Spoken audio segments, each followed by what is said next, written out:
Check me out now. Return of the smooth operator. Shotty on repeat. I say sleep later. This another favor. Consider me your neighbor. Lost a lot of fam in pursuit of the paper. She gon' catch the vapors when we slide by. The way I speak my mind, it's like I peak my prime, but I ain't close. I cruise through the night air. Fantasy a dream. Real world is a nightmare. Like Claire battling the brainless. Learn to live shameless. Talk about me alive, but claim that I'm nameless. You aimless. So I'ma style on them. They washed up. It's a rap. Throw the towel on them. Gaining miles on them. Otakus for the win. Tacos, it depend on the mood that I'm in. Like Finn when it's time for adventure. This some new blue. Get ready to enter my mind for a few. Come and take a ride with the crew. I'ma show you how to recoup days lost when you vibe with the blue. Come vibe with the blue. Yeah. About time to regroup. Fly, got my eyes on the view. Never hear lies, only truth. Realize why they vibe with the blue. Vibe with the blue. Vibe with the blue. Vibe with the blue. Vibe with the blue. Vibe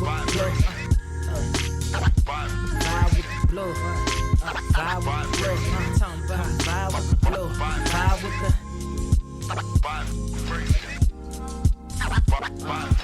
vibe with the sky. Wait, you know the rest. I'm blessed. I see you frontin' like you ain't impressed, but I still get requests. I'm playing Zelda on the GameCube. I quit spamming my music. Don't ever try forcing the links. That's a high rule. The wind waker, Mother Nature on my side too, controlling the elements. Go and check my avatar. I'm arrows ahead. Get the point. Moving forward. The battle scars accumulated over time are reminders of what I went through as a minor, but made me a grinder. The trees broke down, but it's loose leaf. If life's a game of death, I'm Bruce Lee. Ooh wee. Lose sleep on the regular, trying to get this word out. Then I crash nebula. Wish I had a very odd parent, maybe two, but it's cool. Everybody pays dues. Now it's time to make moves. Granny didn't raise me to lose. Think I'm in the mood for a cruise. Wanna ride? Come and vibe with the blue. Vibe with the blue. I'm vibe with the blue. Vibe with the blue. Come vibe with the. Check this out, y'all. I'm back spazzing like the elderly worth of my cousin Beverly. Never swear away from the truth. Just ask Heather, be weather, be tripping, starting to control like our destiny. Always give you the best of me until the death of me. My weaponry is a paintbrush. Hush, don't tell my secret. They get a hold of it. If you leak it, get it. It's cool. Got you covered though, look.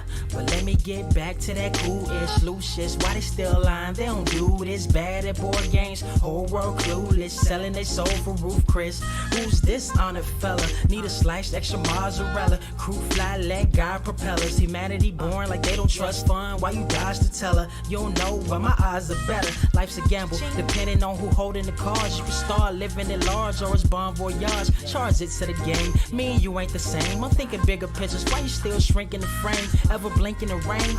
It helps when your eyes dry. Mob with the bright minds. Think you funny, wise guy? Midnight marauder with a new tribe. Tired of the fake. Come and vibe with the blue sky. Come vibe with the blue sky. Why do you try? We get them high. Take them high. What I do? Come vibe with the blue. Yeah. Come vibe with the blue. Pass what up? Vibe with the.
Wise grass only greener when it's fertilized. Gave them truth in these songs, they prefer to lies. Destiny beautiful, adrift in her purple eyes. You can't see me, you Stevie, wondering how I reach more evolutions than Evie and make it look easy.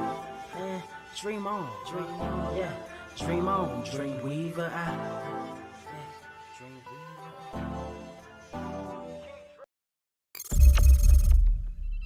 What is up, Earth's mightiest subscribers? This your boy Ernie Blerd Without Fear in the building. Got the homie Carter Presents in the house. What's good?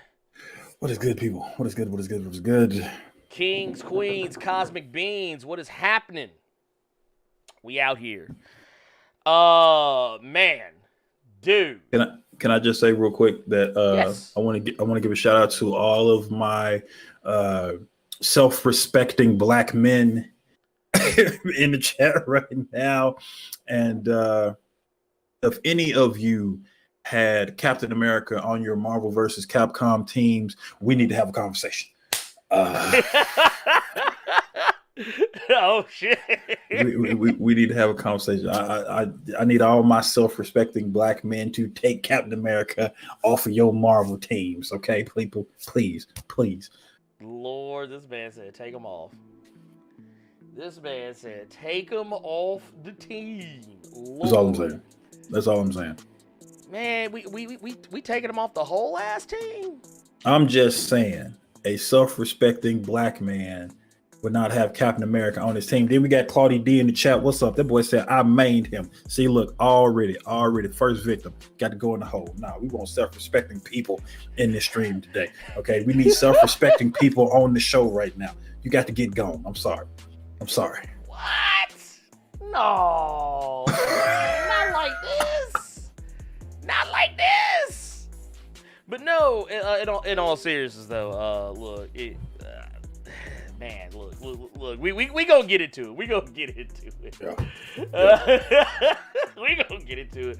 First things first, because I didn't do it last week, and I felt like the energy wasn't quite where it needed to be. So we're gonna do it today.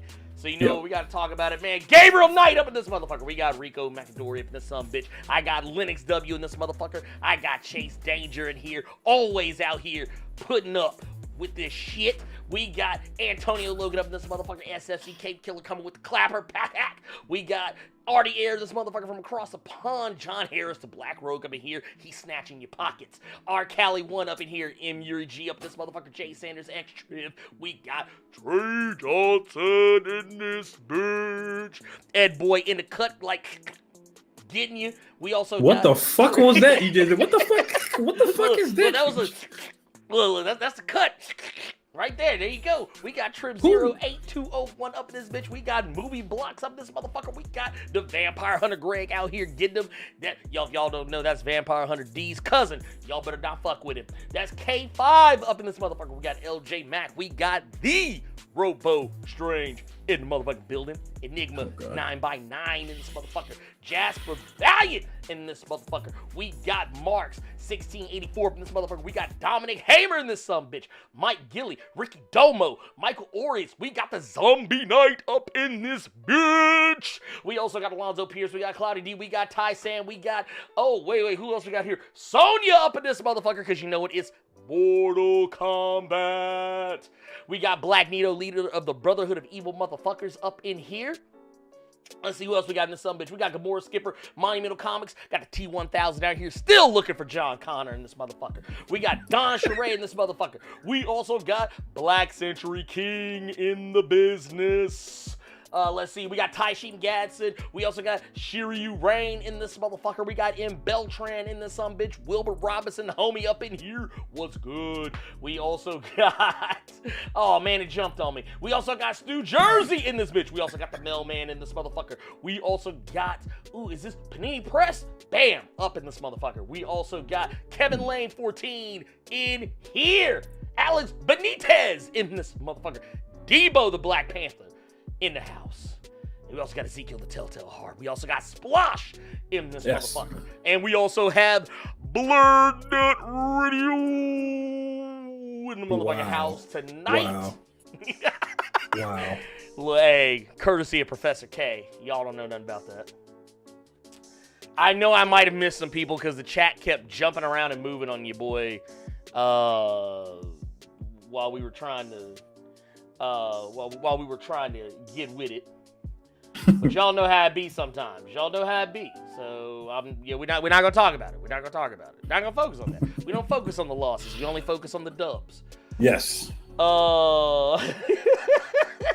We only focus on the dubs. Anyway, man, real quick. Yes. We about to talk about some shit because y'all, I thought they were gonna make us wait till June. Look, would that have been some shit? If Marvel would have announced the new X-Men roster on Juneteenth? Wouldn't that have been some shit? Because the Hellfire Gala ain't till June. Like the comics ain't gonna be out till June, but now it's like, man, what if they'd have dropped that shit? What if they would have had the balls to drop that shit on Juneteenth? I'd have been like, Lord, y'all doing the most right now, Marvel. Lord, have mercy. Honestly, like, I wouldn't have mind them waiting, just because that roster we got.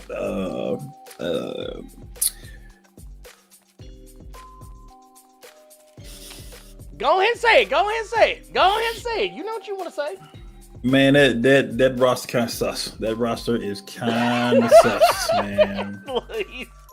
Look, he said. Don't know about that. That roster kind of. Is it booty water? You go ahead and say it. Look, be honest. Be honest with you. Look. Don't lie to the people.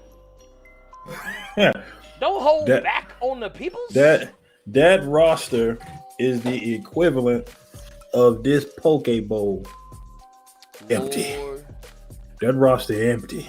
Oh, all right, damn. I'm gonna say it. He said it's empty. Lord, It's empty, man. It's empty.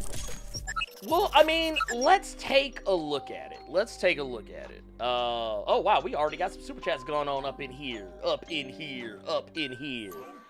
Look, by the way, once again, rest in peace to the homie. God rest Earl's soul. Let's see. Oh man, we starting off like this, huh? Real quick, we're gonna jump into some super chats because you know how we do. Super chats, lifeblood of the channel. Y'all know what you gotta do. You ain't got to super chat to be heard, to have your questions read, but it does help push it through and it does help support the channel. That said. Oh yeah, I have papers now, so you won't miss super chats anymore. There you go. Look at this man. Look at this man out here with the paperwork. Let's see. The homie R. Jack Fellhead coming with the $5 super chat. Says, I'm going to need a whole show for Isaiah Bradley detailing the breakout and his erasure from history. They set that up too smooth on Falcon and the Winter Soldier, a.k.a. Bucky and the Bird. Let's go. Let's see here. We also got, actually, which, by the way, they did. Actually, I would actually love to see a show about Isaiah Bradley. Yeah, that'd be cool. Like, that'd be really cool. Give me that. I want to see him rip that arm off. Oh, man. Bucky. Look, Sebastian Stan they just find a way to give Sebastian Stan more time in MCU. That motherfucker get a cameo and everything, goddammit. But no, Carter, would you be down for Isaiah Bradley joint?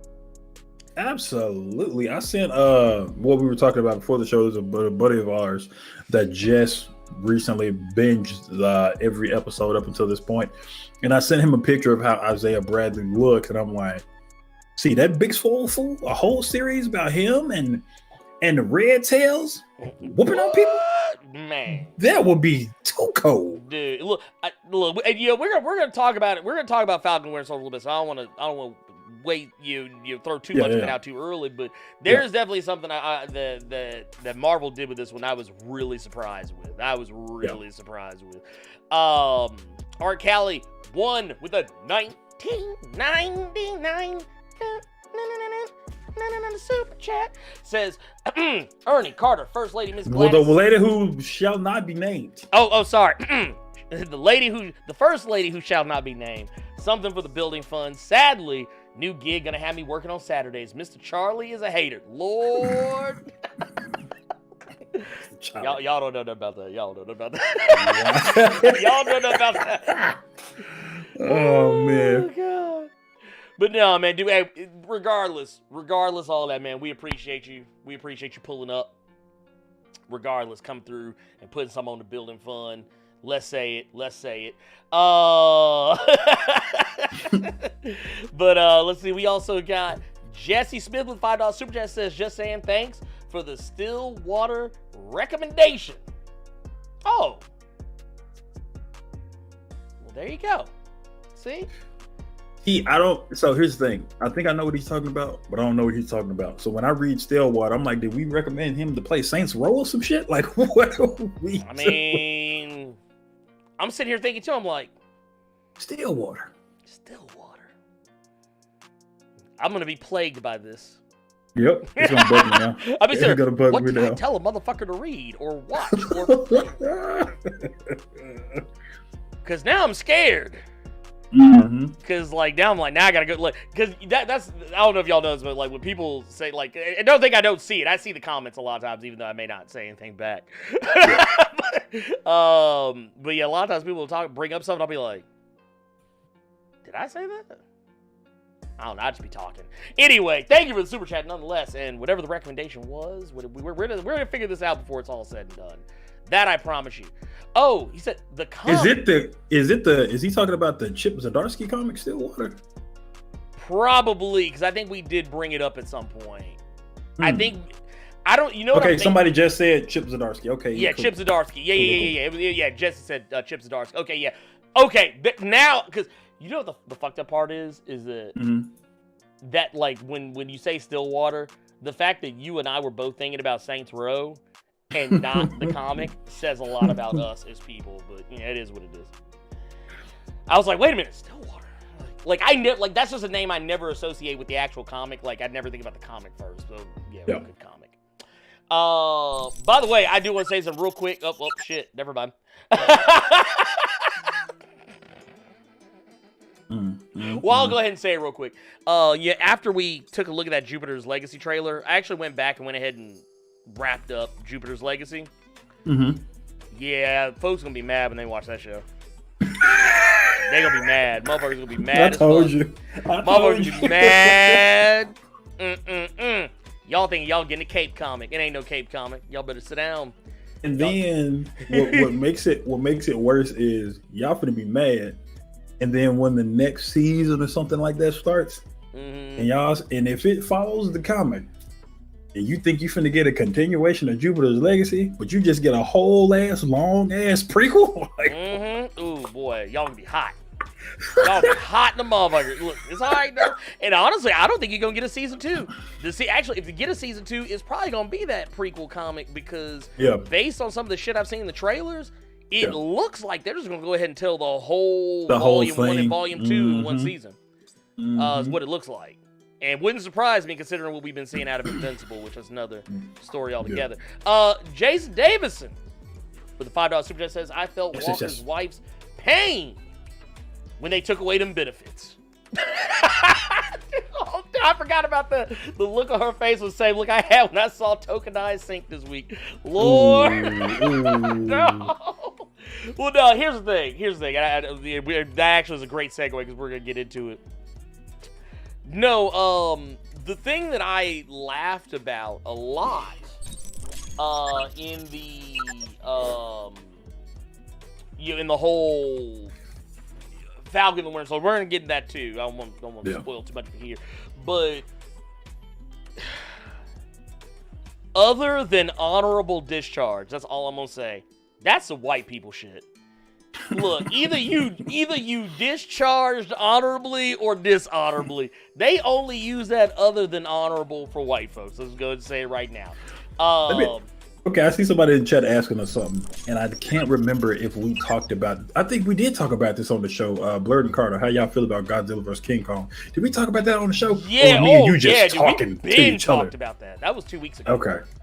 That was 2 shows ago.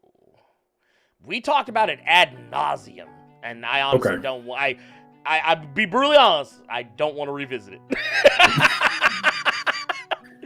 Let's see, Mark1684 with the $5 super chat. I appreciate you, pimp. Also, Mark's1684. Also, man, loyal patron. Always out here. Always out. Nice. Nice.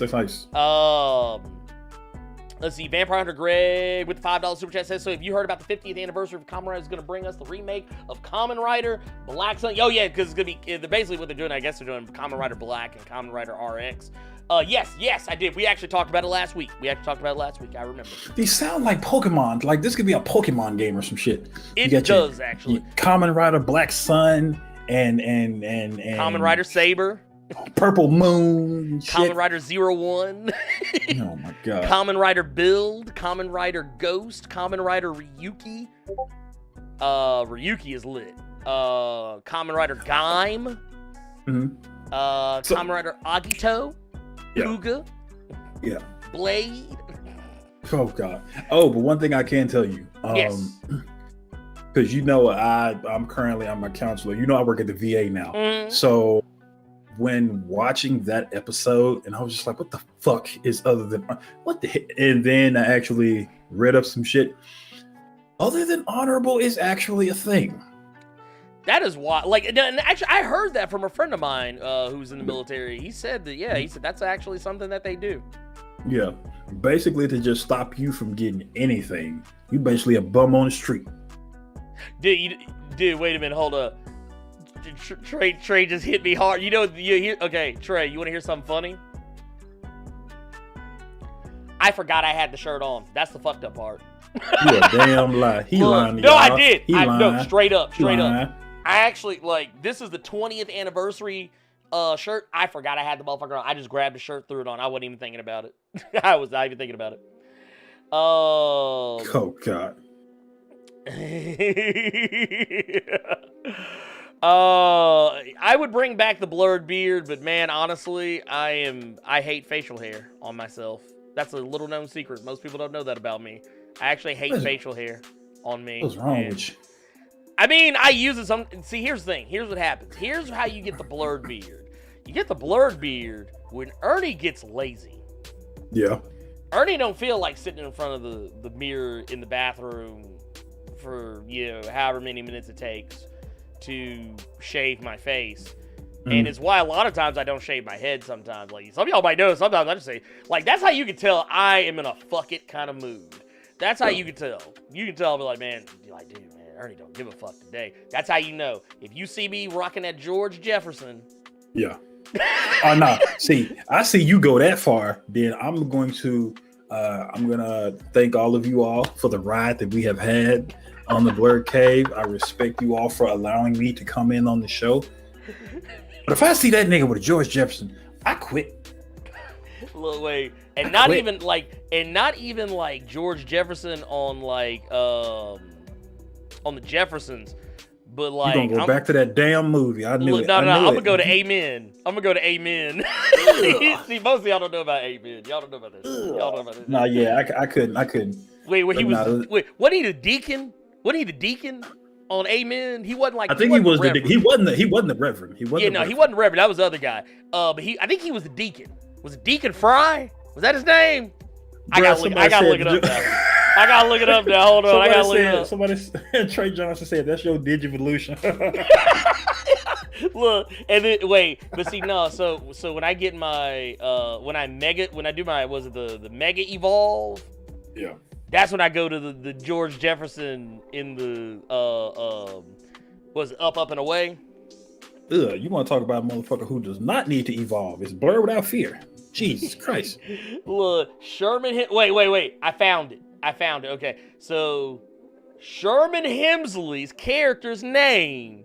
Was it Deacon Baked? No. It was Ernest Fry, and yes, he was a widowed deacon. I knew it. I remember that shit. Deacon Fry. I knew it was something with food. It was baked or fried. I couldn't remember what the boy last name was. Okay. And I knew I forgot that his name was Ernest, but we actually share the same name. Only he spells his the way people normally spell Ernest. I spell mine like the word. Okay. Because my see, is weird. I had a fucking suspicion. I'm like, okay, I know the reason he shaved all that. His wife, she don't want to feel all the, because y'all know how it feels when you cut your hair and it kind of hurts a little bit because the bristles and all that shit. Nah, she wanted that head slick and clean, so when he's down there, she could just come here, nigga. Hey, it has happened. You say that it has happened. See, It has happened. the girl probably down there hollering plus ultra. Look, you ain't shit. But no, in all seriousness, in all fuckery aside, we did get a weak sauce roster for the X-Men. I'm gonna be honest with y'all. We got a weak sauce roster. I'm gonna go ahead and tell you right now. Not only did Polaris's punk ass win the X-Men vote, not only... Okay, first off, I want to say something real quick, and I know some people will probably be offended, because I know Polaris has her stands, and I don't know why, because this heifer, much like Tony Stark in Marvel Comics, didn't get a personality until, well, in the case of Tony Stark, he didn't get his personality in comics until 2008, Robert Downey Jr. started playing him in the MCU, but Polaris didn't really start getting a personality until very recently. It's actually something that's even joked about in the current X Factor run, that no one really could tell Polaris what she's like, because she's never really had a personality outside of being Magneto's daughter, or the chick with the green hair that's on the team, because she's basically Meghan McCain in comic book form, basically always saying, you know what, I will say this though, only she ain't as problematic, and she ain't always got her daddy's name in her mouth. Hey, how do you feel about the weather? Well, my daddy... No. But point of the matter is, and I know what happened. Whoa, pause. Yeah, Trip 08201. But why? Clearly, Wanda is the better Magneto daughter. You got to get put in the hole. No, we ain't doing that. Nope. I don't want to hear about him right or nothing. No. Stranger danger, I rebuke thee, heathen. No. Well, I was also going to say, she ain't his daughter no more. No. They retconned that shit back when Age of Ultron came out. That was some years ago, actually. We've had a whole other president since then. We've had 2 presidents since they retconned. Hell, I think, matter of fact, yeah, Barack Hussein Obama was still president when they retconned that shit. That tells you how long ago that was. Mary said, not the Great Pretender. Yeah, right, the Great Pretender. That just reminded me of that old TV show, The Pretender. You remember that shit? Oh, yeah, I remember. Dude, God. Didn't they try and bring it back? I hope not. Try and bring it back? I hope not. Leave some shit back there. I've already seen the live action pictures of fucking the Powerpuff Girls. Please, no. Oh, Lord, no. No, I didn't hear that. Well, why you not hearing that? We got a $2 super chat from Jamal Simmons. Blerd, what do you think of JoJo Stone Ocean Amine? What the fuck? And I'm gonna say it like that because that's how you spell it. I don't know what that is. Wait, are we talking about JoJo? Like I know autocorrect is everybody's arch nemesis because it is also mine. But do you mean like JoJo's Bizarre Adventure? Like, are you talking about like JoJo from JoJo's? Because if that's the case, I'll be brutally honest. JoJo's Bizarre Adventure is an anime that I have watched. I do enjoy it in parts. I do not enjoy the anime as a whole. Okay, so I've never seen the anime. I just think it's funny. I've never seen the anime, but I will say, Jamal Simmons, if you were trying to type JoJo's Bizarre Adventure and your spell check changed that shit to JoJo Stone Ocean Amine, return that phone. Take that phone back to Dollar General, please. Or at least use Google keyboard and not the Samsung one. That's what. Lord have mercy. But no, I don't. Yeah, I need some. I'm gonna need some clarification. Hey, what's up, Black Gay Comic Geek? How you doing, pimp? By the way, I actually got to catch Black Gay Comic Geeks Friday stream for the first time, and it was fun. It was awesome. Y'all should go check him out. Please and thank you. Please. But no, I'll be looking for clarification on that just in case. Apparently, that's the name of the newest JoJo Part 5. It's called Stone Ocean. Got you. Okay, so yeah, no, I have no idea. I haven't watched it. No idea, but I appreciate the super chat though. Chi-Town Dan with a $5 super chat says, I'm gonna say this and head out to my son's wedding. Hashtag release the X runners. We talked about on Twitter, is that a more interesting team would be to make all the people who are runners up a team. Yeah. That actually would be more interesting. That's fucked up. That's fucked up. But let's talk about it. Because the Polaris, the reason why I think a lot of people voted for Polaris is because of the Gifted. A lot of people stand Polaris when the Gifted came out.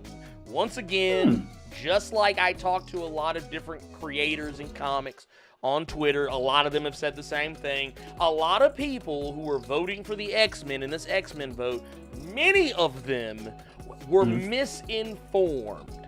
Even though Marvel clearly said this was for a new X-Men comic, a lot of people who are not particularly bright and don't actually read comics voted based on the television series and movies that they saw.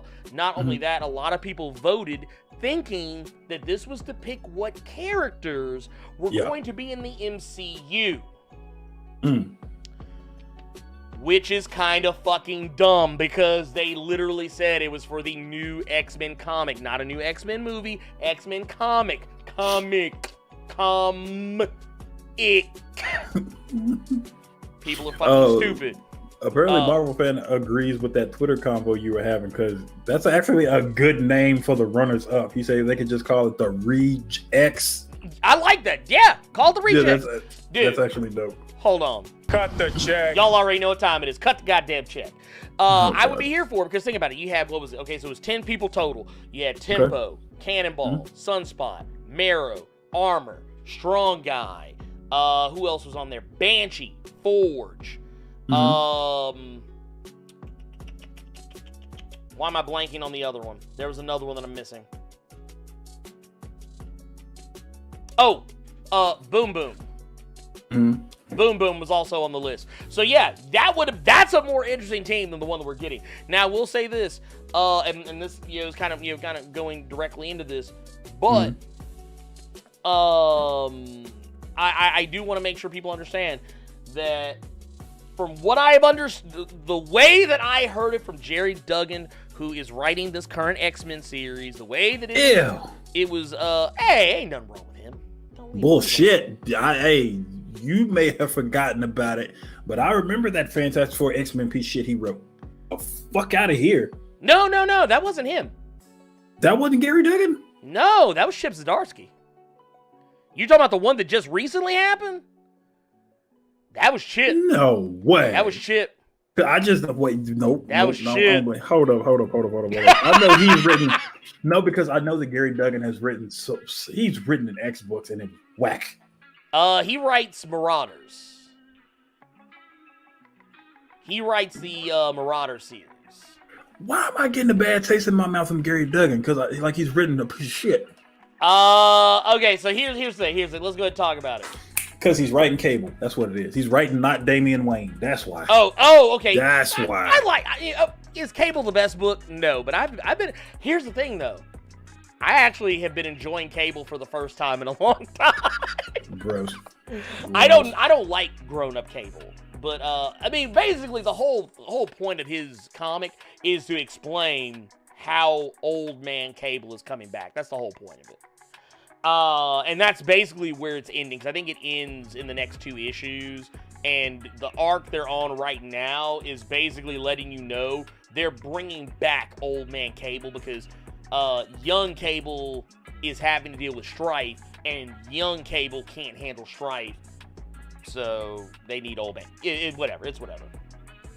But I like Jerry. I like Jerry Duggan. He's okay with me. Also, we have similar taste in movies. So I know that he's a good person. He's a good person, and I respect him. That said, the whole thing is going to be Jerry Duggan and Pepe Larraz on this book. We know that Polaris has been wrongfully voted in, though Jerry Duggan has recently said on Twitter that he himself voted for Tempo. He himself actually voted for Tempo, but he didn't get his way. Neither did the people who wanted Tempo to be in it. And he said that basically try again next year, which has gotten a lot of people thinking that the spot that Polaris is going to be using is a rotating cast member slot, is basically what this has led people to suspect. This is a rotating cast member slot, kind of similar to what Jason Aaron did with Avengers when he first started it. It started with like Doctor Strange being on the team, and then eventually Doctor Strange got rotated out, and then they brought in Blade. And well, Blade's just kind of been hanging around because everybody likes Blade, so there you go. But we also have, let's pull it up. We also have. Let me see. Did you pull up the actual roster of what we're getting? Yeah. I got it right here. Okay. Well, it's a picture. But we've got pictured from bottom right, and I'm working my way around. We've got Wolverine, X-23, Laura Kinney, or whatever you want to call her this week.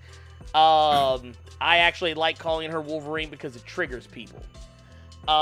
We've also got Cyclops, Scott Summers. We've also got Jean Grey, a.k.a. Marvel Girl.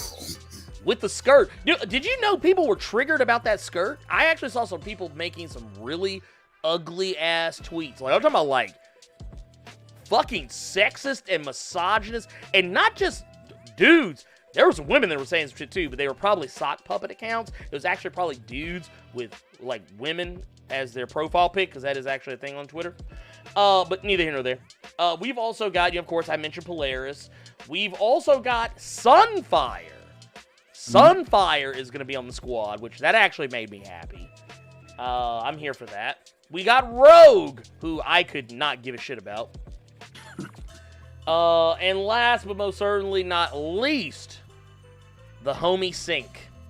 Why do you have Sync and Rogue on the team? Okay, so here's the thing. Here's the thing. Weird. Rogue, I know the reason why they have Rogue present is because she is...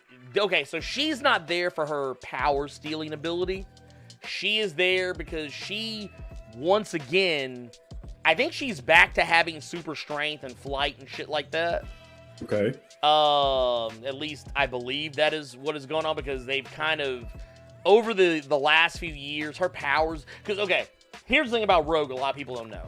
Rogue's powers have mutated. So not only can she take your powers by touching you, she can take your powers by standing near you.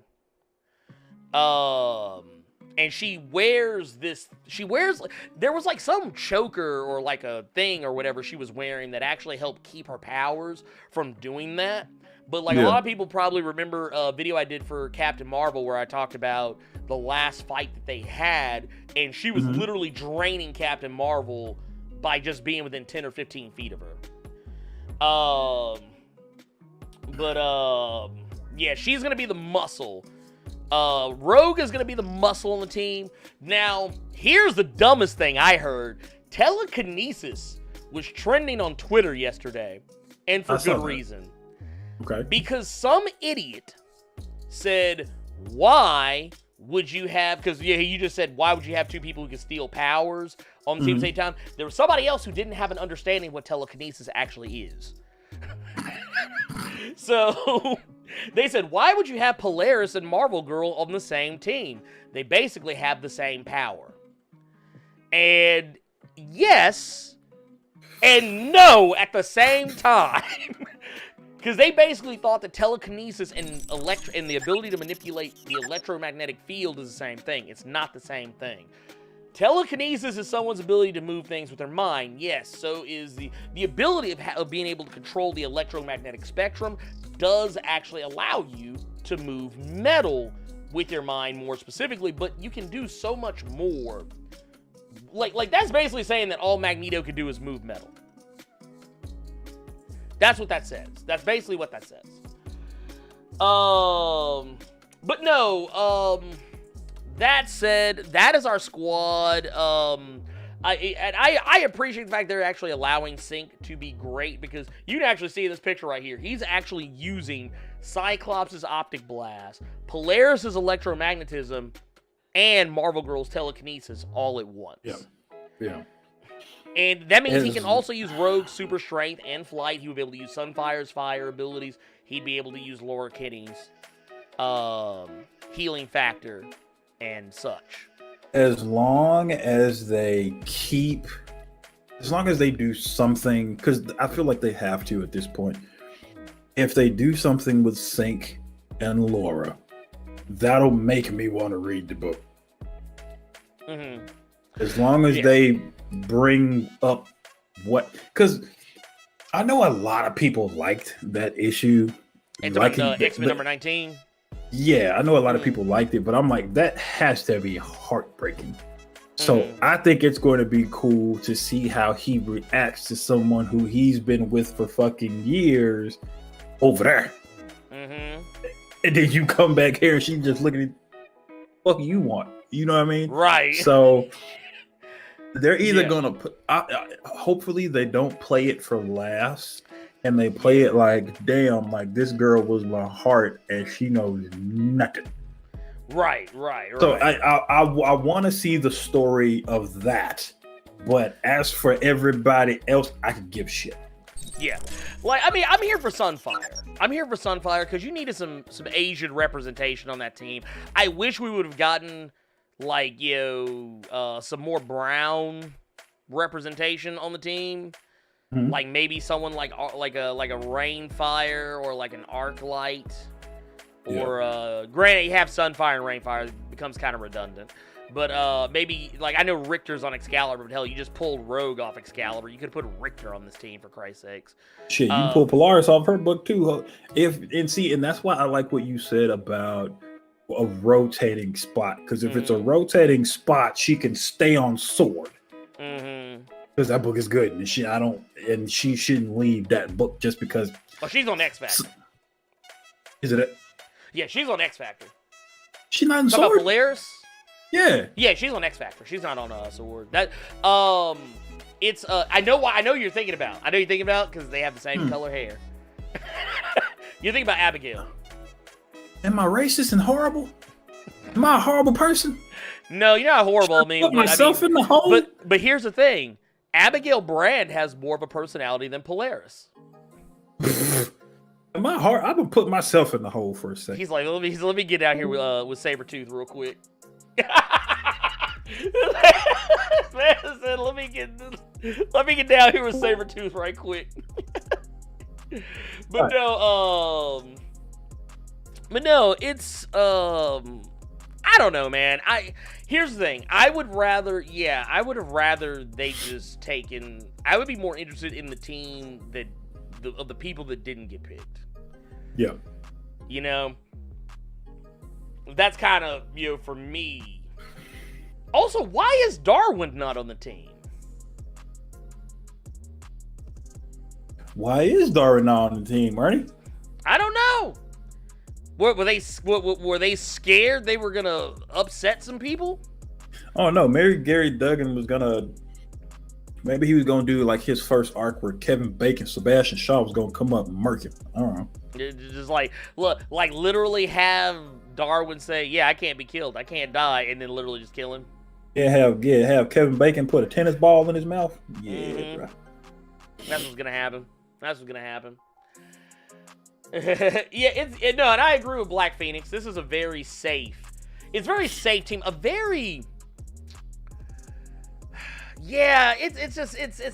team. It's a safe team for all intents and purposes. There's no getting around it. It is what it is. But I would have loved to have rather ooh, here, let me see what this is all about. We got super chat here. 2 super chats actually.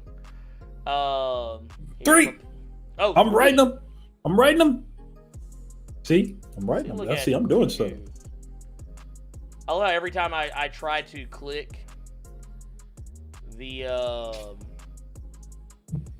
well, you see 2, but I have 3, so I'll go ahead and read this $10 super chat from Xtriv, basically saying they learned nothing from the Jason Todd debacle. Fans barely know what they want. This is not sponsored by the Hellfire Trading Company.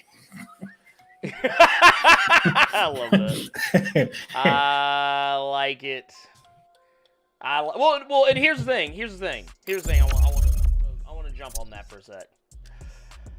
Which, by the way, thank you for that $10 super chat. By the way, I want to jump on this though because no one has learned their lesson. People here, okay. The same people who voted to have Jason Todd killed off are probably the same people who he's their favorite character now. Or they complain about why he died. And if I remember correctly, wasn't the vote incredibly split? Like, from like what it wasn't I like remember, yeah, it was a unanimous thing of Okay. like, get Jason Todd the fuck out of here. Which is so fucked up too, because like, I don't know, man. Here's the thing. I appreciate the Marvel, and actually, Blackgate Comic Geek and we talked about this on Twitter. Mm-hmm. I wish that Marvel would have made it more difficult to vote. And I know that sounds awful considering all the crazy voter restriction bullshit that's going on right now, but this is for a fucking comic book, not for a fucking office where you can actually have some real power over other people. But I wish they would have made it to where you had to have a Marvel account in order to vote. And not only that, but maybe have some two-factor authentication on so you can't vote more than once. Like, you can't VPN that shit. Mm-hmm. I wish they would have done more to make it so that people, because I know a lot of people did. I actually heard about people doing this. People going in and voting more than once, like creating dummy accounts and then going in and voting more than one time. Like, lock that shit to somebody's ISP. Lock it to their IP address. You know? Mm-hmm. Like, make it more difficult to, defraud the shit. You know what I'm saying? It's crazy. I know. It's wild. The Blerd Without Fear talking about keeping motherfuckers from voting. I know. It's wild as fuck. But not the same thing. Voting for a comic book character is not the same as voting someone into office. Very different. That is where I say you should not be trying to keep people from voting. But you should have some skin in the game. I'm sorry, yeah. But if you are John Q. Public Normie, you don't read comics, you might just occasionally watch an MCU movie every now and again, or if it's on TV, or maybe you watch it because your friends watch it, but you're not really invested. I don't really think you should have a say in what I have to read. Yeah. Yeah. You know what I'm saying? Because you're not going to read the comic. You're not reading the comic.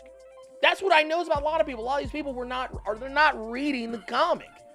You're not reading X-Men.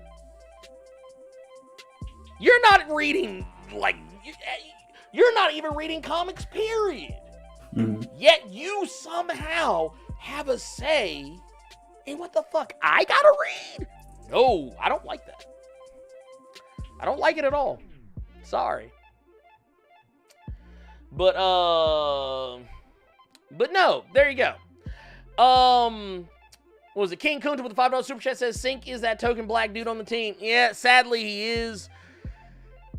Look, I talked about this on Twitter. I talked about this at length. I'm not going to rehash what I said there, but all I will say is that Sink is one of, if not my all-time favorite X-Men character, and I hate it for him. I hate it for the dude because, it sucks. Fucking sucks. Key just said, if you think Wolverine is 6 feet tall, you should not be voting. Bruh. First off, if you think Charles Xavier is a nice person, you shouldn't be voting. I know so many people are like, oh, Charles, he's so sweet. Oh, dude, fuck Charles Xavier. That dude ain't shit. Yeah. Motherfuckers be out here talking about some, oh, man, Charles Xavier, man, he's such a great guy. No, he's not. Yeah, he's a terrible person. Because let's be completely honest here, okay?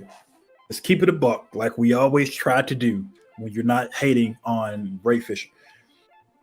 The reason people love Professor Charles Xavier so much, it's not because they read the comics, because they don't. It's not because they watch the cartoons, because they don't. No. It's because, honest to God, when people see Professor Charles Xavier, they see Patrick Stewart. Exactly. Patrick Stewart looks like a nice human being and looks like a really cool dude. I like Charles Xavier. Let's do him. Are we gonna put Wolverine on the team? No. I liked Logan. I wouldn't mind seeing him in the MC. Put Logan on the team. Come on, man. I'm so done. I'm just so fucking done. Like, I mean, I'm willing to give it a chance. I'm gonna give the book. Well, I mean, I'm not gonna sit here and lie to y'all and say I ain't buying the book. I'm gonna buy the book. I'm gonna check it out. I'm gonna read it. And Yeah. I may or may not enjoy it. I don't know. It's hard to say at this point. I am a fan of Jerry Duggan. I have rarely found myself ever not enjoying his work. So I'm going to give this a chance. It's an X book. I'm going to give it a chance based on that as well. There's a lot of factors into this as to why I'm going to give it a chance. Like I said, Sync, easily my all-time favorite X-Men character is on the team. And I'm finally getting to see him in a role that matters. Because here's the thing. Yeah, he may be the token black guy on the team, if for no other reason he's the only black person on the team. But let's pretend like that's a new concept at Marvel. Let's pretend that this is the first time ever that only one black person has been on the team. I will direct you to one of the most popular comics of all time, Jim Lee and Chris Claremont's X-Men #1 from, like, what was it, 92, 93? Storm, literally the only black person on the team. More importantly, the only person that was not white on the team. And I do not count Psylocke, because that was a white woman in a Japanese woman's body. So the only other person on the team that was not white was a white woman in Asian face.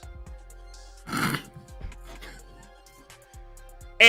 here, I'll throw you another one. Okay, I'll give you this one. Beast and Archangel on the team. They're blue, but guess what? Also white with the H on it. With the H before the W. White. They were white. They were. Can you go ahead and hit the danger button for me, please? Just Go because ahead. the thought comes to my head. It's just when you say that Psylocke was basically a white woman inside an Asian woman's body. First thing pops in my head. Oh, so she was getting some Mulan action. Like, Right?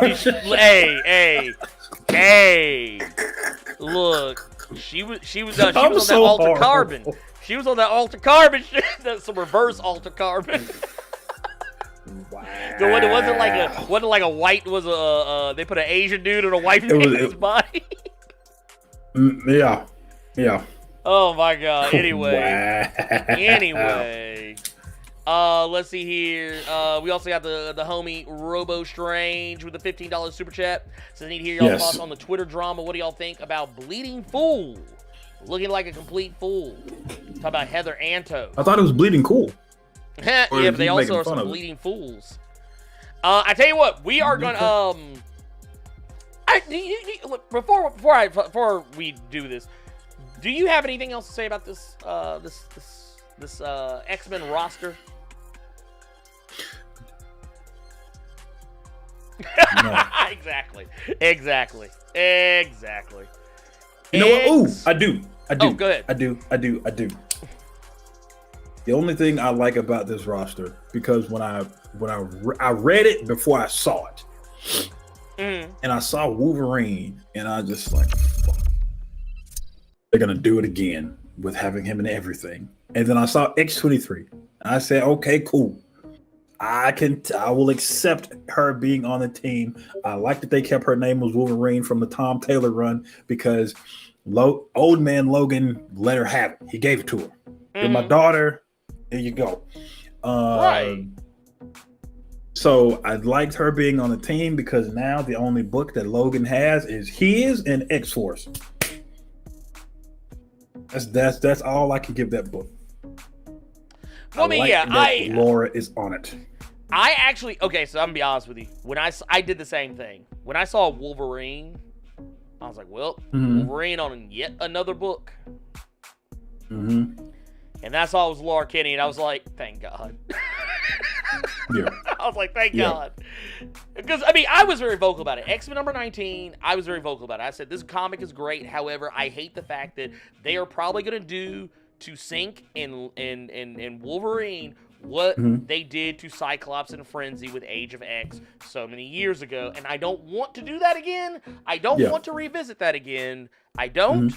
Because it was poorly handled and just, like, I actually had kind of slick forgot about it until I had to do a video about Frenzy and had to talk about it.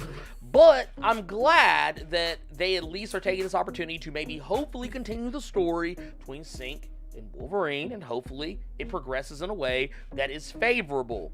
But if it doesn't, don't mistreat it. Don't mistreat it. And I feel like this is also an opportunity for Sync to flex his leadership muscles. Even though, yes, I know Cyclops on the team. He's going to be leading the team most likely. Sync used to be the leader of Generation X. He was a field leader. Allow him to be great.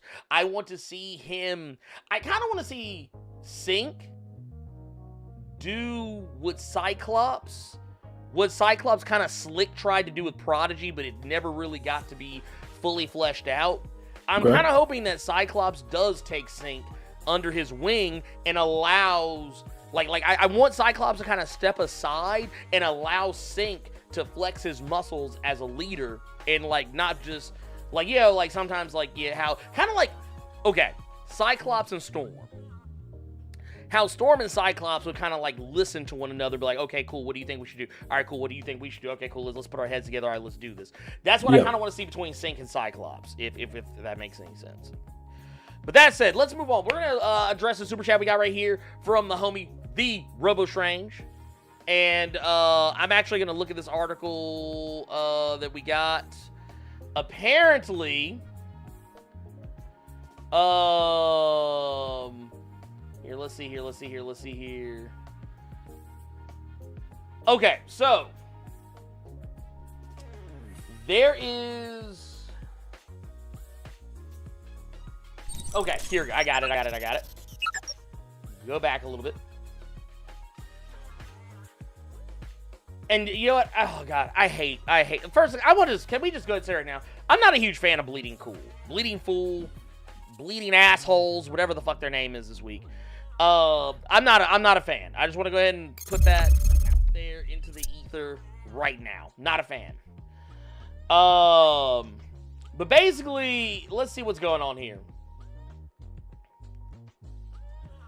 So apparently, what is going on?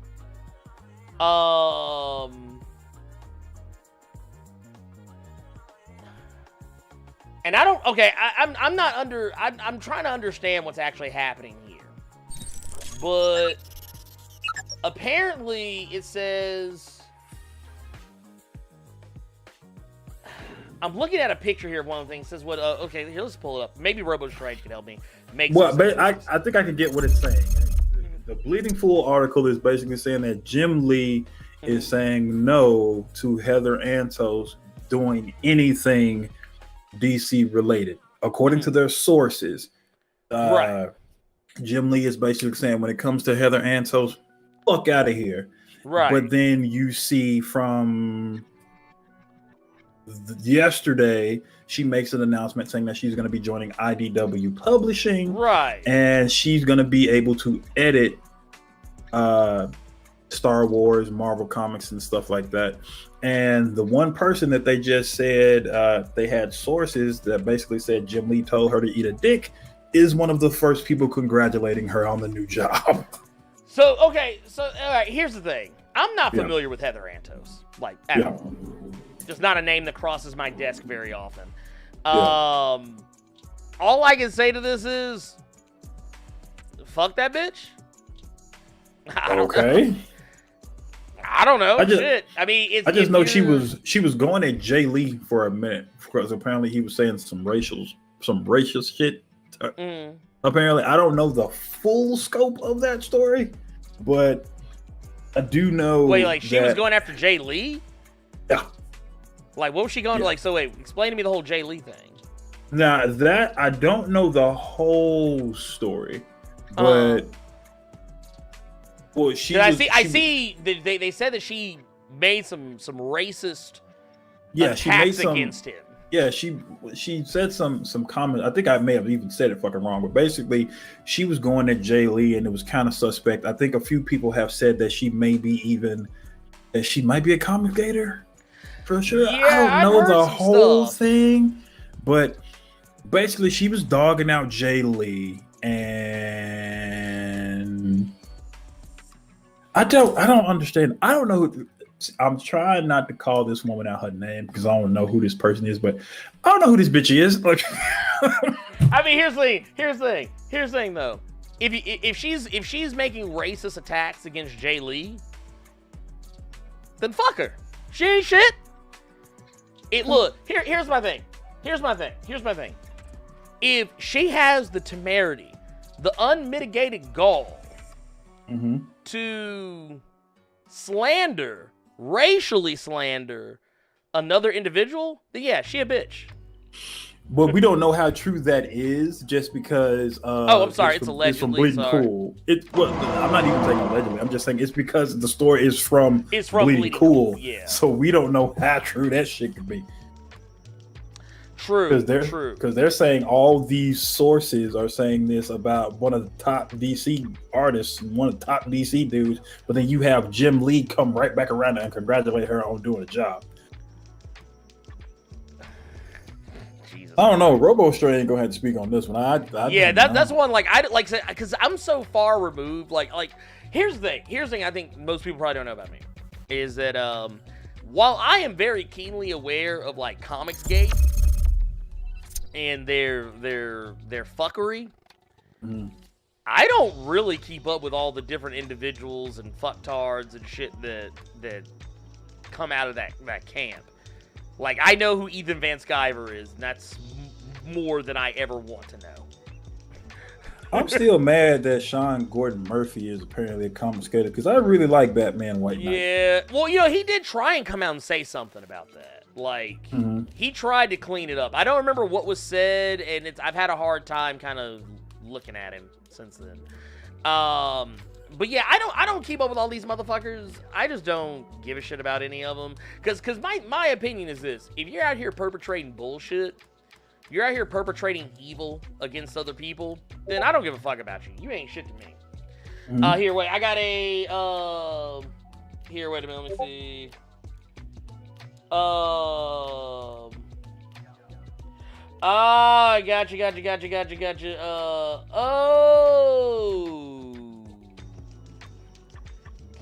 you. Okay. Yeah, I was about to say. Apparently. Okay. So yeah, this is why this is usually why I don't follow this shit. Okay, so Robo Strange sent me a message. He said, no, my bad for throwing that out there without context. Heather Antos is a good person, one of the milkshake ladies. This whole thing was just about Bleeding Fool, different from Bleeding Cool. I thought that was a euphemism for Bleeding Cool. That's what I thought. I thought so too. See, this is, once again, I don't fuck around in these circles. Acting like Jim Lee canceled Heather Antos, but then it's clear they were lying out of their asses. Sorry about that, LOL. Okay, makes sense. Okay, so... Yeah. So you got to apologize, sir. I apologize. I apologize. Like I said, see how quick he goes for the throat. Don't know what's going on. I mean, but my thing is, I was given information that I was told. That was Robo Strange's fault. That was your fault. Yeah. I was gonna say I'm blaming Robo Strange. You got him going at people for no damn reason. Because I have been otherwise very kind to the milkshake ladies. For those what I'm talking about, it's the ladies who got milkshake, man. Well, no, it's the ladies who, I think, if I'm not mistaken, it's a reference to the ladies who got together and had milkshakes, and Comicsgate like lost their shit about it or some bullshit, or like it was like women who all worked at different. I think that most of them worked for Marvel or like maybe various and sundry other companies. I just don't remember her name. But point of the matter is, dude, I mean this. I want to say this in the nicest way possible, and I don't want any women to be offended by what I'm saying. Mm-hmm. Bitches like milkshakes too. I mean, hell, I like milkshakes, and I'm bitches. But but no, but point of the matter is that well, then I take it back. I apologize. Because like I literally that's why a lot of times I typically only talk about stories that I'm keenly familiar with, and this is one that I didn't pick. So yeah, I was gonna say next time, Robo, I'm gonna need more context before. I swear. Because like I said, you literally sent me something I had no clue about. Like, this is news to me. Here's the fucked up part. I'm more familiar with the person who actually rendered the tweet in the first place. I'm actually familiar with Renfamous. I have no clue. I had no clue who Heather Santos was. Because I don't pay attention to the names of editors. Because just not a thing I think about. I never think about who's editing the comics that I read. I don't know. It's kind of the same way I think about colors and letterers. I don't really think about who they are, even though they are important. It's important. Yeah. Everyone should respect it, but I don't think about it. Anyways, moving along. Bucky and the Bird. Oh God. Love my segues. Oh God. Well, we got super chats too if you want. Oh yeah, we still have more super chat shit. They don't want me Yeah. reading any articles about random shit. Yeah, I got my list too. Yeah, so none of y'all forgot around here. We had $5 super chat from J-Rod saying that they should take a knowledge quiz to get a vote for a comic series team. I mean, it sounds shitty, but Yeah. I don't disagree. Yeah, I mean, we got a $4.99 super chat from Miles Tag. No message on it. Appreciate you, my G. Trip 8201 with a $4.99 super chat saying that Charles. I was writing them and not reading them, but Charles Xavier has Brazzer eyes for Jean Grey. # creep. He did. He used to creep on Jean Grey. He really did. Actually, I remember seeing some of the old, and I'm talking about back when they used to all wear yellow and blue, like back in the old days when it was just like First Class. Yeah, Jean, Beast, Cyclops, Iceman, and Angel, like back in those days. When Jean was very clearly still a teenager. Gross. We have a $10 super chat from J-Dub77. Besides Sync and Sunfire, this team is very mayonnaise. This team is very much saying that non-pretty mutants are not allowed on the team, and we can only allow 2 non-whites. Whites. There's another $10 super chat from Justin. I hope that's not your last name. Justin Cocklow. Good afternoon. Back seeing you guys live. I'm a 5-year-old. I'm sorry. Good afternoon. Back seeing you guys live. Heard the X-Men Suicide Squad list was up. Who the new recruits? You just missed it. We just finished talking about it. Then we got our $4.99 super chat from Black Gay Comic Geek. Comic writers act like black people don't like hanging out with everyone. Give me an all-black X team and get Storm, Bishop, Prodigy, Sync, Oya, Gentle, and Tempo. Hey, I'm here for it. I wouldn't mind saying Oya just because Jason and Aaron put a lot of time into that girl in Wolverine, the X-Men, and we got nothing. Dude, she has not been on a team since. Yeah. The two things Jason Aaron did with that book was Oya and Genesis. What the fuck happened to that kid? And now he was all the way back in fucking Uncanny X-Force when he got murked the first time. What the fuck happened to him? Out here singing bad songs. I don't know why I laughed at my own joke. Goddamn. Anyway, no one out here knows who OT Genesis is. oh God. Now I got PTSD. Yeah, dude. That was the longest, most disgusting Borderlands session I have ever had.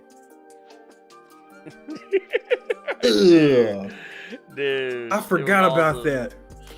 Anybody who knows who OT Genesis is, remember when he sang that Keisha Cole song? It was horrible. He was trying to cover it. Yes. Now, imagine, your boy, imagine your partner plays that song. I ain't gonna tell y'all who said it, but let's say one of your people starts playing this song repeatedly during a long ass Borderlands 3 raid and won't cut it off because he's too busy fucking giggling at how terrible it is.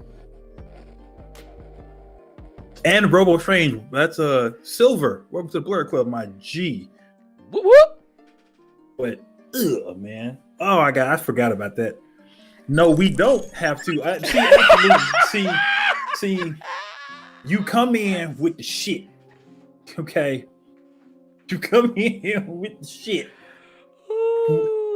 Appreciate that $4.99, but we do not have to play that OT Genesis cover of Keisha Cole. We don't. You keep Keisha Coleslaw way over there, okay? Jesus I love it. Christ. I'm here for it. I'm here for it. We don't need that. We don't need that. No, no, not today. Not today. I'm still handling copyright claims from like 2 previous Blerd Caves. We're good. Oh, God.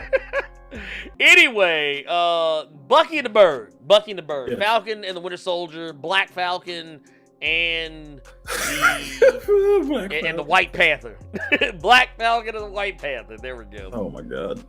Well, you spend a few months in Wakanda, now you come out White Panther. Okay, so this episode, I've actually talked to a lot of different people about it. Mm-hmm. I've heard a lot of different people talk about it. Yeah. And I've come to a general consensus with a lot of people. Okay. This has been a lot of black viewership's Mm-hmm. favorite episode. Okay. And for a multitude of reasons. And I agree with many of them. This episode, we got to see Falcon and White Panther put that Civil War action on John Walker. Man, they basically had their own in-game moment. They really did.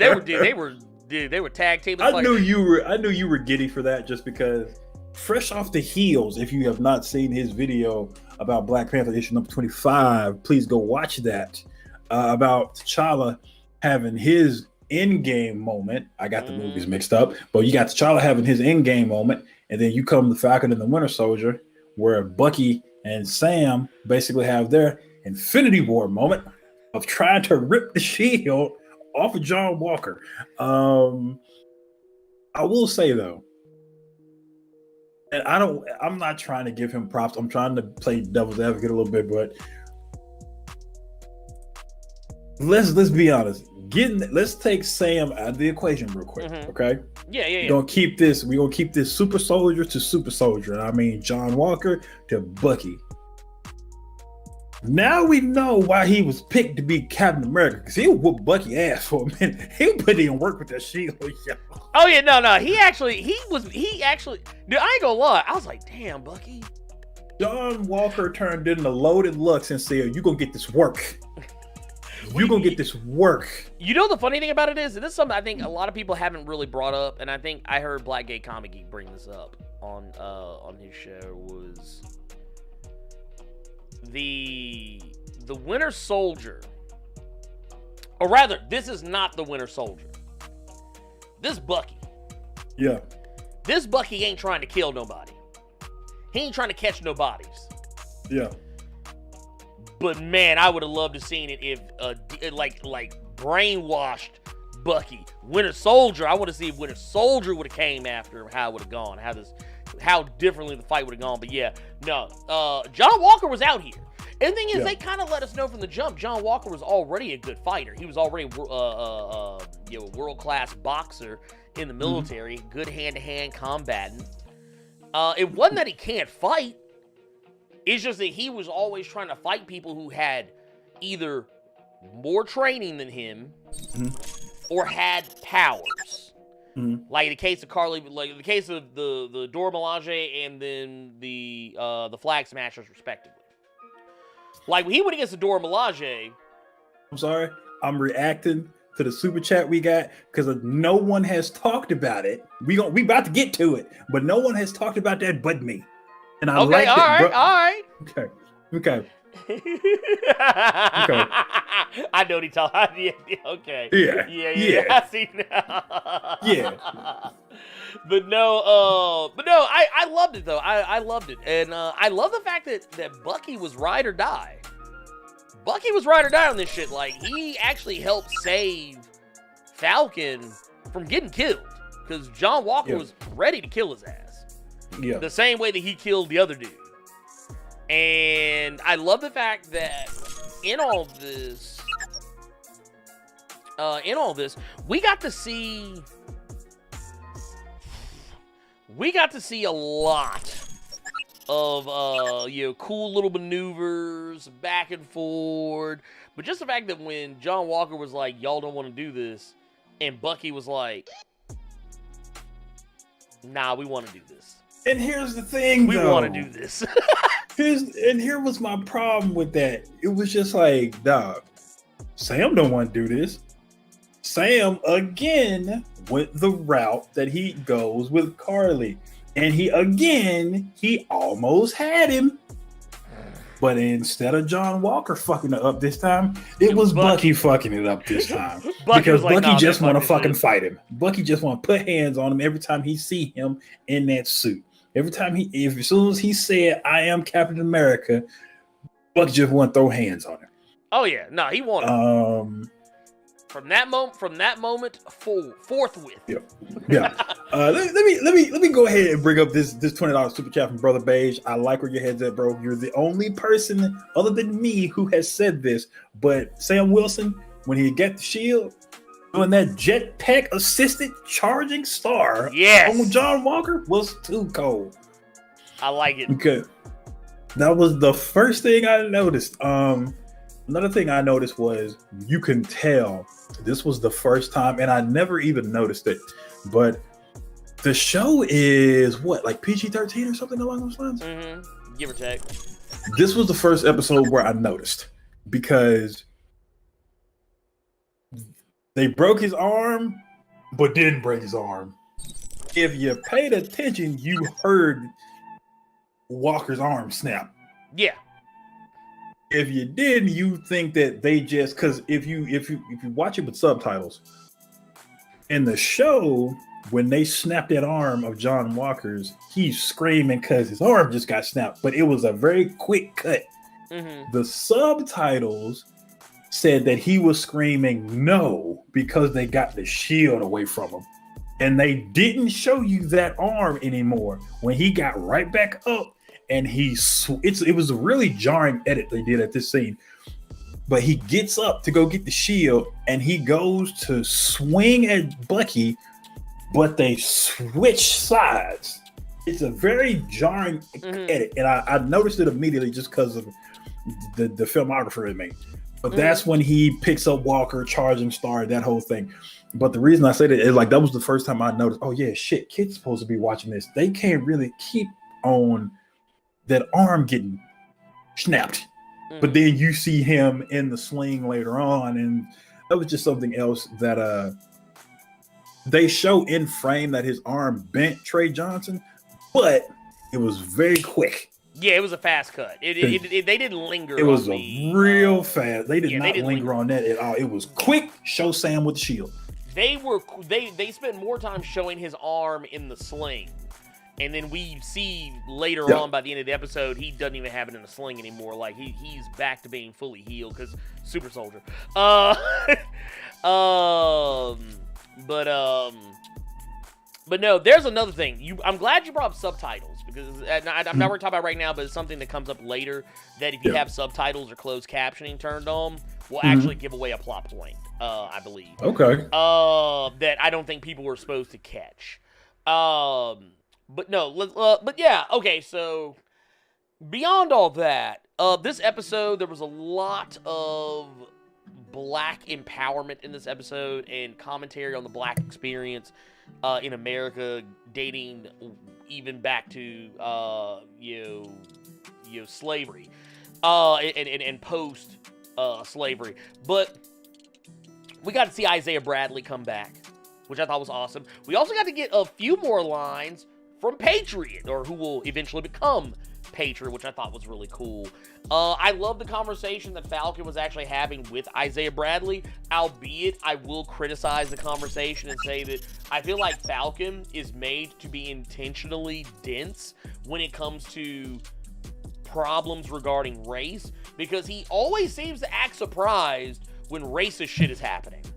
Yeah. It's like he's lived in this bubble where racism just did not exist to him. Like, you remember that show on Hulu, Woke? Yeah. That's what it reminds me of.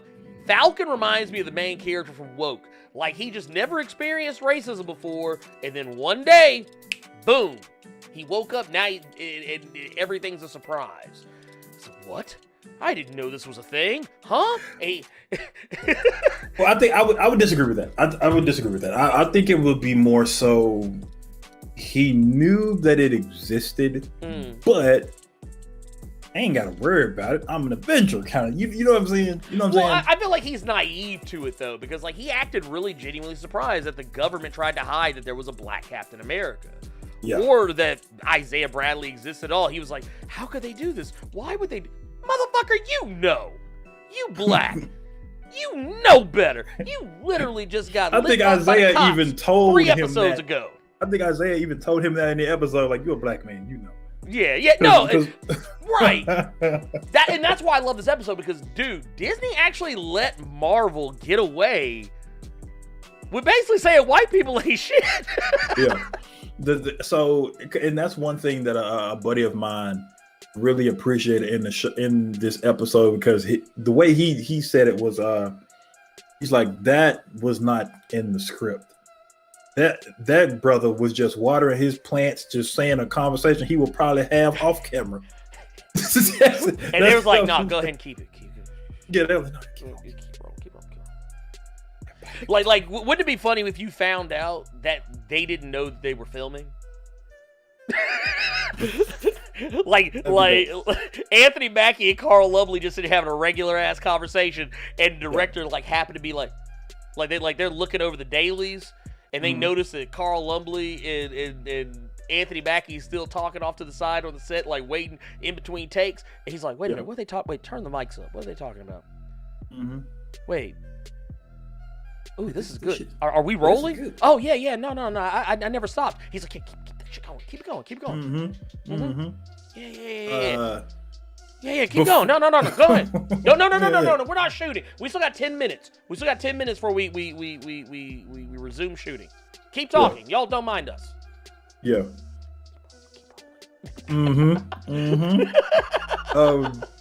Before we even like stay on that part real quick, I wanted to go back to let's go back real quick to everything that happened to John Walker. Here's the thing. Yeah.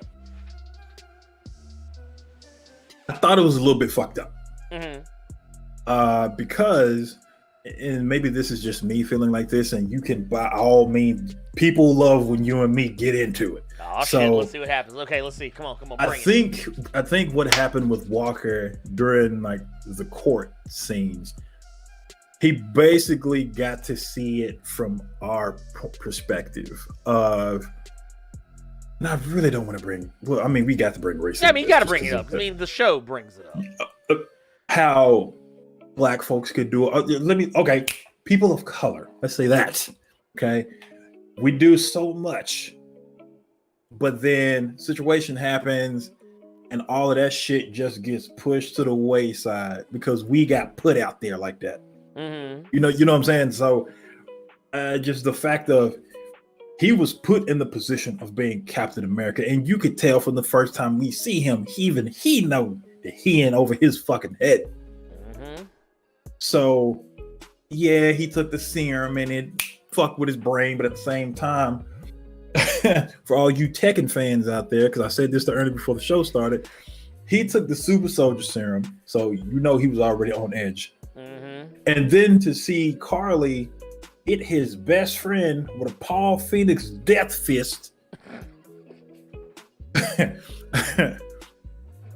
So it's like, okay, I'm in this job because of what you all wanted me to do this. You all wanted me to do this. I do this. But because of one bad thing, I'm getting this? I just saw my friend die. My best friend just died because of terrorists that you all want me to stop it because I have one fuck up. Yes, he murdered somebody. Absolutely. He murdered somebody in front of several people. That boy got caught in 4K. A lot of people. He got caught in 4K. Look, so just to kind of, like they're like, ooh, shit, we got this motherfucker. And so basically, like, okay, let's say you and I had a job together, and we're the best at our jobs, and there's a white person with us. He does something, man, you just get a write up. We do it, we get fired. Wait, what? Well, no, that's what happened. Yeah, no, that's someone in the chat said something that I was thinking about earlier. The fact that Isaiah Bradley went to jail for doing. Think about this. What did Captain America do in the first Avenger? That motherfucker went off on a rogue renegade mission on more than one occasion. Yeah. He was not supposed to be going into enemy territory the way he was, and he did it anyway because he didn't give a fuck and he knew no one could stop him. And Isaiah Bradley did the same thing to save his men, the same thing that Captain America did when he went to go save Bucky from Hydra. The same shit that he was called a hero for, Isaiah Bradley was branded as basically an enemy of the state and was arrested. Yeah. And that's my whole point. It's just you see what happened to Isaiah Bradley when he tries to do something. Now we see what happens. Basically, now John Walker gets to see how we feel. You know what I'm saying? Because now they've taken your benefits from you. They've taken basically your medals don't mean shit. You did all this good stuff. His white face. Shit. Yeah, his white face when they took the benefits. Dude, I fell out. Like, okay. So basically, that was my whole point. We now can't shop at Whole Foods no more. I walked into one this morning. That shit is hot as fuck, dude. But anyway, basically, my whole point was now John Walker is saying how the other side lives. Now he's saying how we get done, even though because he still got off light. He did, but and other than honorable discharge, homie, you should have gotten a little. Basically, that means he can still work. He can still get a job at McDonald's. Yeah. I mean, shit, Randy Orton got dishonorable discharge, and he's still RKOing females all over Raw and SmackDown. But that was one thing I wanted to bring up with John Walker. Another thing that nobody is bringing up, and I had to tell somebody this, and I didn't want to spoil it for him, but I'm like, yes, she's important. They got Elaine as Madam Hydra around here. That woman will always be Elaine. I don't want to hear it. Talk about Julie Louis-Dreyfus. That is Elaine Bennett. When I saw that girl, I had to pause the episode to go watch Elaine dance on Seinfeld real quick. I had to pull it up on YouTube. Well, you know, the fucked up part is I was surprised they said her whole name. Yes. Yeah, because like I think at first when she walked up, she only said part of it. And then they made a joke. Like, that's what Marvel does. That's why I always tell people, don't think too hard about names in the MCU, because they do this shit all the time. They'll always do this deal where they'll make fun of somebody's name because they know how ridiculous it is. But yeah, I think at one point she literally says, my name is Contessa Valentina. And then she says, well, actually, Contessa Valentina Allegra de Fontaine. Yeah. But anyway, basically, she's, what was it? She used to be Agent 14. She's been Madam Hydra. Yeah. And that's her most recent was Madam Hydra. Yeah, Madam Hydra, yeah. And the Secret Empire stuff with Hydra Cap. Right. And I find it even more funny that they got her to do this, because you also got to remember, we got Sharon Carter on deck. We got Sharon Carter, Agent 13, on deck. And I guess let's go ahead and talk about it right now. There's a thing, if you go into, if you have on like closed captioning, for the episode, the scene where Sharon Carter's talking on the phone, it actually tells you who she's talking to. Yes, it does. Yes, it does. If you have on closed captioning or subtitles or like or any kind of like hearing impaired, or actually I don't want to say hearing impaired. That is actually not a good term. Never mind. Hard of hearing, I think is. Wait, what? Yeah, I was talking to somebody. They were like, "Oh, hearing impaired is actually an ableist term." Well, look, man. I'm just trying to be right out here. I'm just trying to be cool, but I'm not. I'm trying to keep everybody from getting me, because I already know some motherfuckers gonna come after me for calling Heather Antos a bitch. But dude, I know you're saying if you have the subtitles and stuff like that on, but even if you just turn the volume up. Oh, when yeah, Batroc gets mad and she kind of takes the phone away from her here, you hear a lot of swearing in French. Yeah, it's Batroc the Leaper. It's Batroc the Leaper, basically, who she's talking to, which brings up all these other questions. Why was she helping Sam and Bucky if she's sending a guy to infiltrate the Flag Smashers, who she probably knows is gonna try and kill Falcon and Bucky? Well, it's gonna be Falcon. That same TV trope that they always do with somebody who could be a good guy or maybe they're a bad guy. Well, why'd you send them after us to do this? I knew you could handle it. I guarantee you gonna hear that line. I guarantee you gonna hear that line. You know what I actually think it is? Something tells me, because we had Zemo get walked off. Yeah. Zemo got walked off the set by the Grace Jones coalition, Dora Milaje, and did you notice that line that Ayo gave him, basically saying that she actually did call him White Wolf again? Yes, she did. Yes, she did. Because before, but like when they were, it was before he asked her. Yeah, she called him Bucky, or she called him Mr. Barnes or Bucky or whatever. But this time she actually referred to him as White Wolf. But she said, "Yeah, you might want to stay away from Wakanda for a while." Let the look. Your Wakanda privileges have been cut off. Him and Storm are in the same boat after Ten of Swords. You need to stay out of here for a minute, dog. You need to go stay over there for a minute, big dog. Look, you don't want to be too quick to come over here right now. Look, shit's kind of hot right now. Okay, but look, I get where you're coming from, but look, just look. I tell you what, you just stay out of Wakanda for a minute. Look, this should have blown over in about 6 to 8 months. They'll forget about you when some other bullshit happens, and then you come back. But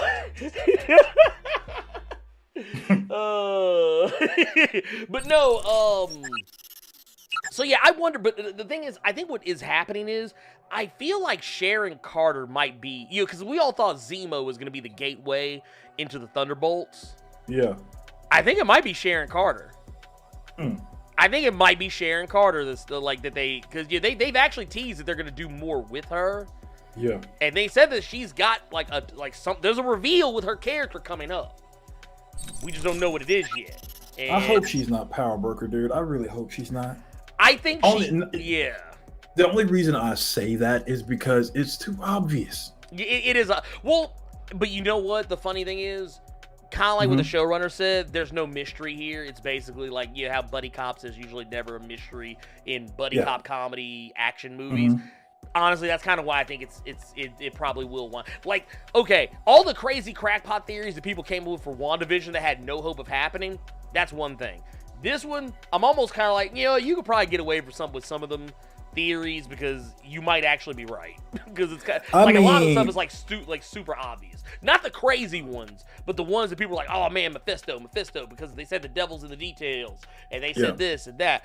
That's what I'm talking about, not the but everything that I have said so far about Winter Soldier is true, because all of you all wanted to call me a crazy person when I said this was how they were going to incorporate the X-Men, and true enough, we got a whole episode of fucking Madripoor. X-Men, Patch, Wolverine, thank you.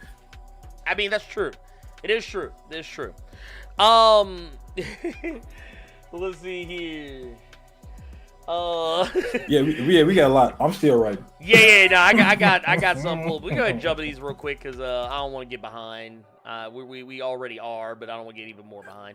Absolute Venom, got to go get him. $4.99. Tell me why Bucky wanted that black sister cake. Oh, did just to spite Sam. Dude, look, let me tell you something.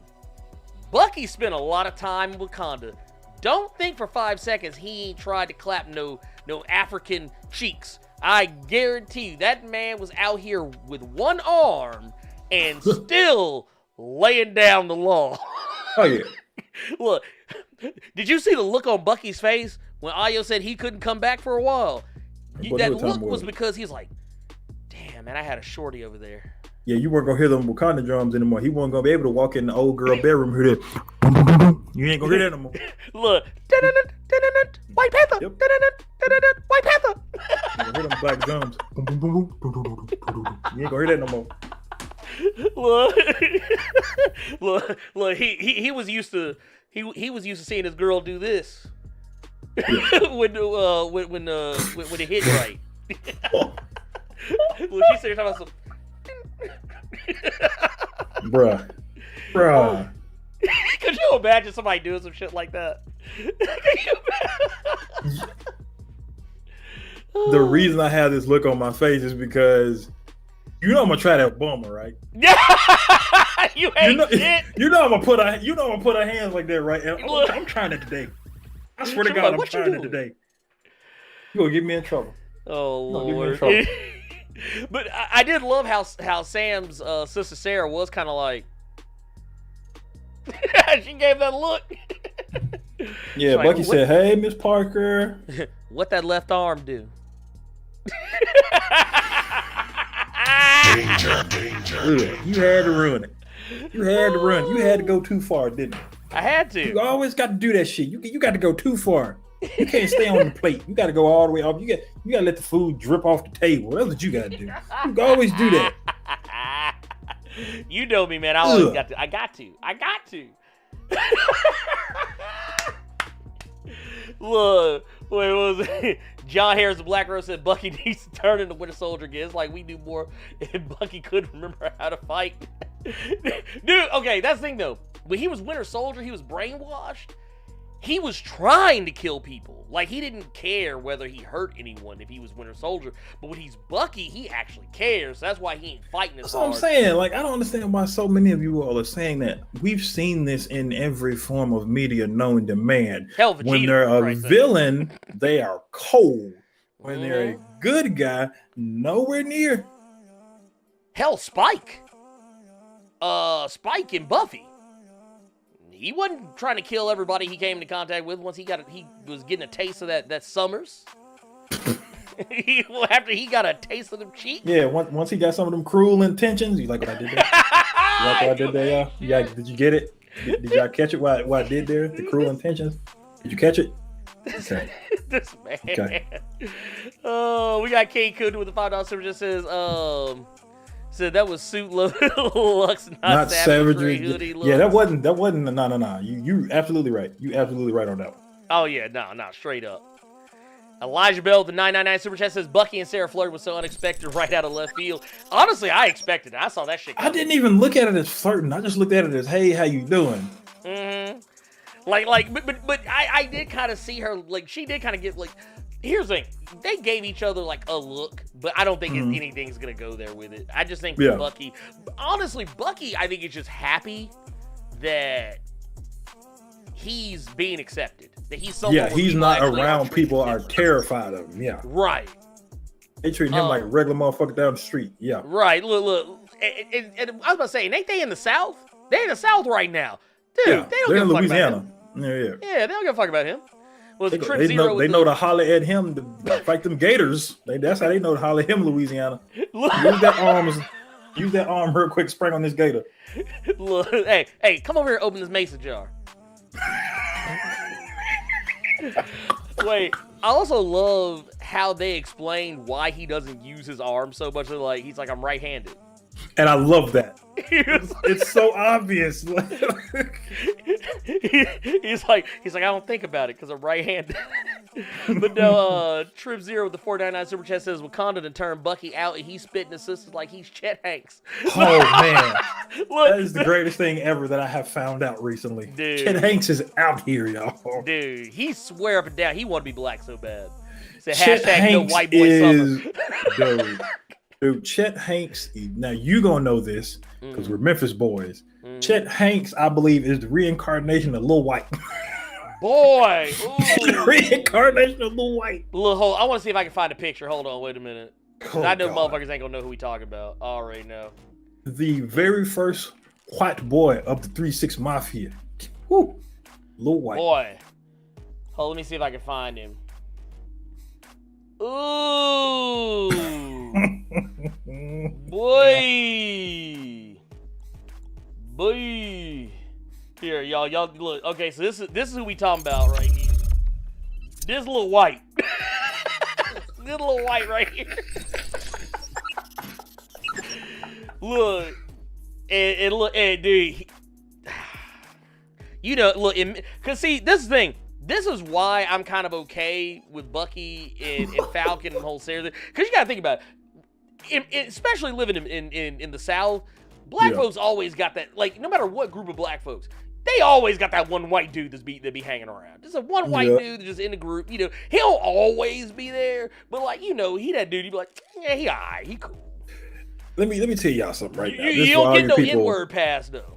Nah, for all you people that are not from our neck of the woods, if you ever saw a group of black people and a white guy walking with that group of black people, let me be the first to tell y'all, that Caucasian is the one you really need to be scared of. Right. Because what did that white boy do to get accepted by a pack of us?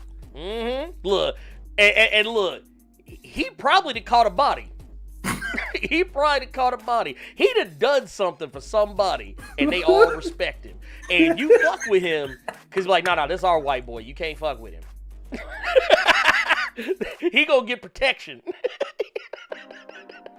But no, in all seriousness, all fuckery aside, that's a lot of the reason why I didn't care about that whole thing. I was like, it's whatever. It's a thing. I mean, hell, it is what it is. Was a Half Wolf 313 with a $5 super that says how they damaged Bucky's vibranium arm. Okay, so here's the thing. We already know from Isaiah Bradley that he said that he ripped off part of Bucky's arm. Mm-hmm. They didn't say how he did it. He probably did it using a shield, maybe, but it wouldn't surprise me if he ripped it off with his bare hands. But that wasn't vibranium, though. Well, no, that wasn't vibranium. Mm-hmm. But that said, the thing about vibranium, and this is what I don't think a lot of people notice about it, it's the toughest metal known to man when adamantium ain't in the room. Yeah. Now, that said, it's still tough because carbonadium is also really tough, and it's not as tough as vibranium, and it can take a fucking beating. Honestly, I think it was just the fact of the matter that they probably used the whole, oh, well, it's because, John Walker's the super soldier and his force is greater than... Look, I didn't think about it too hard. Because they showed it like it was going to be something big, and then it just wasn't. No, it really wasn't. Like, it was like he was back and fine again, like nothing had happened. Yeah. I think it's kind of similar to how, like, how his arm started doing that weird shit when Io hit him with the Konami code. It was kind of like, it was like, oh, yeah, my shit's back now. He's like, I got 30 lives now.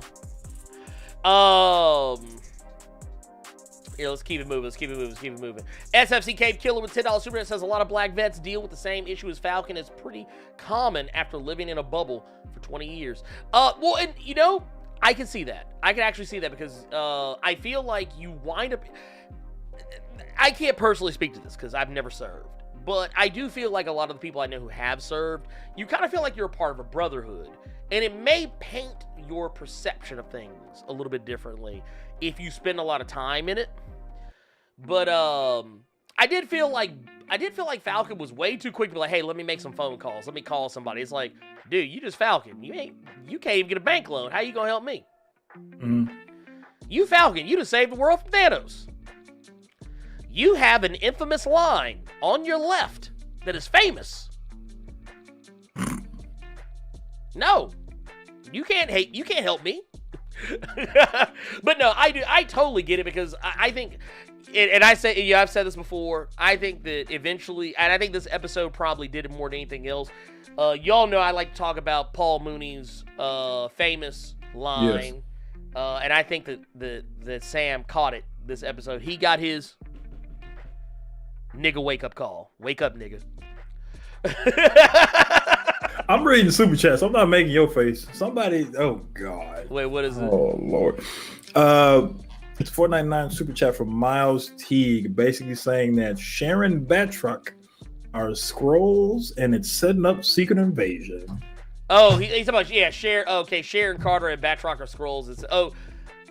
I mean, hey, anything. I would like to think that maybe they're not going to go. Oh, I don't know. WandaVision. Yeah, spoilers for WandaVision. WandaVision teased Secret Invasion, and I wasn't expecting it, though. I kind of expect it to be more of a post-credit if that is actually some sort of a thing. I'm not saying it will, but if it is, I wouldn't be surprised, because it does seem like Marvel is hardball gearing us up and trying to get us ready for that series. Okay. Hamaru6 with a $10 super chat says, I want to see a scene of this man at McDonald's now. John Walker at the first window. Lord. Damn.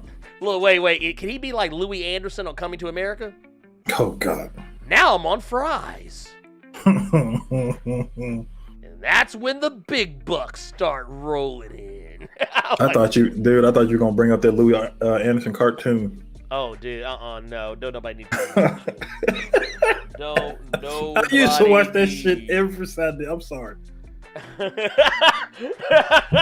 But no, hey, all I'm gonna say is, if you ever want to know where that came from, it's a stand up. The nigga wake up call. It's a stand up from Paul Mooney called "Jesus Was Black, So Was Cleopatra. Know Ye History." Very funny, very funny. Tubes of One with the $5 super chat says, I love how Marvel's having people watch their shows like you read a comic book by looking at every detail, including the words on screen. Yeah. Hey, I'm not gonna lie. If Marvel could somehow tell people, hey, if you read our comics, it's kind of the same thing, you might actually get folks to read comics again. Just saying. Let's see here. Furious Citizen, thank you. I'm doing very well. I appreciate you. Thank you for asking. Let's see here. What else we got? Is there another one here? Did we clear it? No. We still got a couple more. Let's see here. We also got Elijah Bell with the 49 super chat says, Bucky's metal arm and 2 fingers. Falcon's sister is on Lord. I don't even want you to finish all that, man. Let me hit the button. I don't even want you to finish. Look, I'm not gonna say it. Because Carter gonna leave. I was gonna say, hit her with the shocker, with the metal arm. Oh, goddamn. All right, I'm done. Anyway, God. Gabriel Knight with the 1999 super chat. Said, just showing support for Blerd Carter. Man, we appreciate you, Pep. We always appreciate you. Thank you so much for coming through. Yeah, like I said, rain, sleet, or snow, Gabriel Knight is always out here, and I appreciate it. Wait, Ed Boy the Cut said, not just black, he want to be Jamaican, talking about Chet Hanks. He really do. He really do. Wait, Shaman05 line says, what if Bucky's time in Wakanda sired Gentle? That'd be hilarious. That would actually be hilarious. That would be fucking hilarious. Your father was the White Wolf. Oh, God. Well, hey, I'm going to tell you right now, you can't tell me Bucky ain't clapped something over there. He closed down something. All right, you ain't no way you gonna convince me he ain't closed down a little something in Wakanda. All right, I'm sorry, you ain't gonna tell me. All right. Hey, Muhammad John, I can't talk. Muhammad, thank you so much for that. I appreciate it. Dude, I didn't know I had fans in Kuwait. That's crazy. That is crazy to think about. I did. I do. I'm here for it. Let's go. Thank you. Absolute Venom with the $4.99 super chat says, Isaiah Bradley was out here telling Sam like he was Bishop T.D. Jakes. Wake up! Wake up! Boy, Dude, said, I don't care about that white. He said, "Boy, I don't care about that white man's shield." I don't know why that made me laugh so hard. I thought it was cold-blooded, but I fell out. Dude, let me tell you something. When he said that shit, I guarantee you, that was actually Carl Lumbly talking. That wasn't Isaiah Bradley. That man, like I said, that was footage that was taken without Carl Lumbly's knowledge. That wasn't in the script. Was not in the script. Let's see.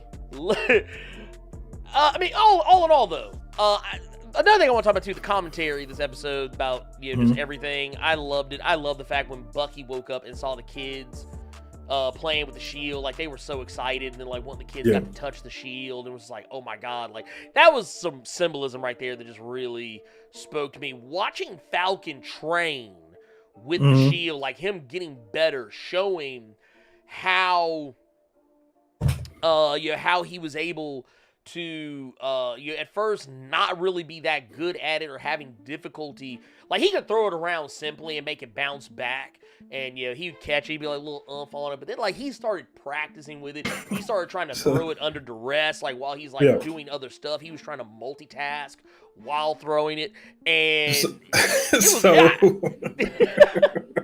I'm actually gonna read a message that a buddy of mine sent me that actually pertains to that, and it was now this is he's talking about Steve Rogers. So Steve Rogers,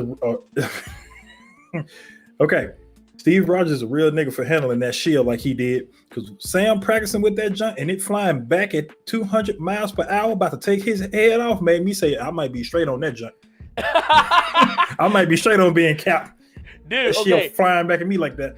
You remember that part where, like, with like the first time he threw it and it bounced back and he kind of like it was coming straight his head. He kind of ducked it. He was like, "Oh shit!" Yeah, like that was real. That was real, because that's how I'd have done it. I'd have been like, "Oh shit!" Oh, I'd be like, "No, y'all keep this motherfucker. I'm good." I said maybe Sam has done a lot of work in his life, or maybe he got the calluses from his ancestors working them fields. Because the fact that he caught that shield like this. I said, yeah, your whole finger should have been gone. Oh yeah, you ain't catch no shield like this, and then look at nah. Sam got maybe some of that super soldier sweat from John Walker and got in his system, because his finger should have been clean gone. Man, what you said. Now, what do you think about the scene they showed at the end with John Walker making his own shield? It made me think about Christopher Priest's current run, where he's complaining and pissed every time he messes one of his shields up, because those things are expensive. That's the first thing that popped into my head.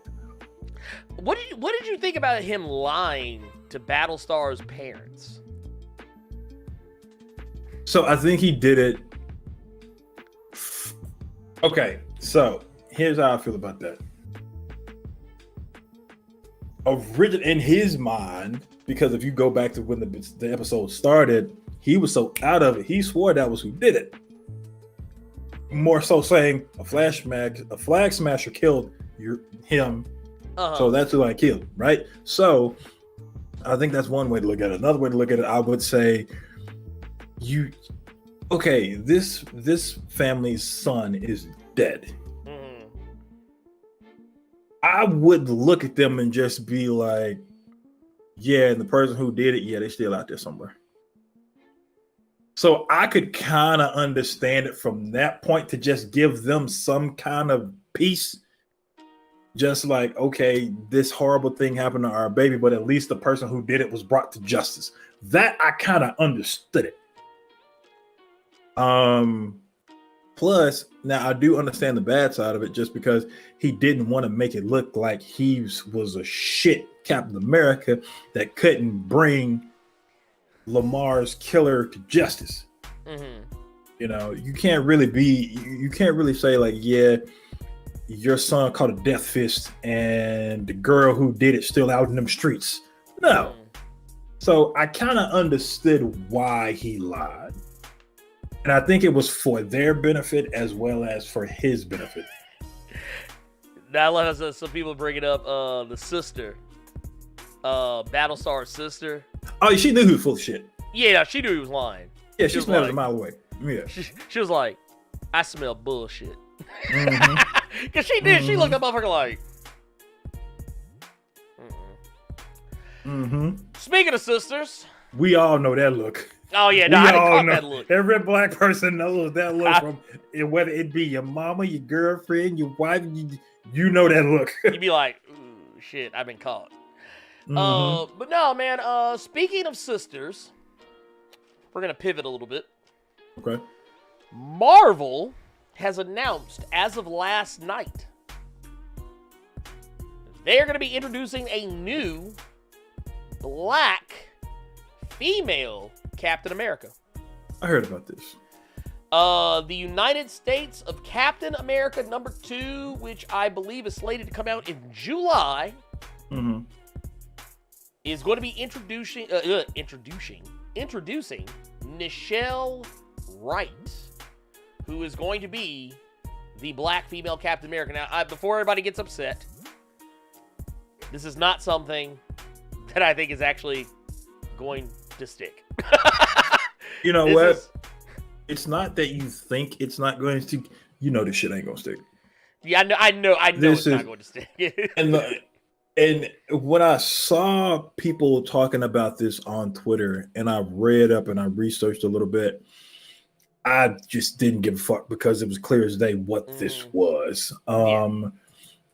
They even say in the actual article from CBR right now that this is going to be in the second issue of miniseries celebrating the Sentinel of Liberty's 80th anniversary. It's an anniversary book.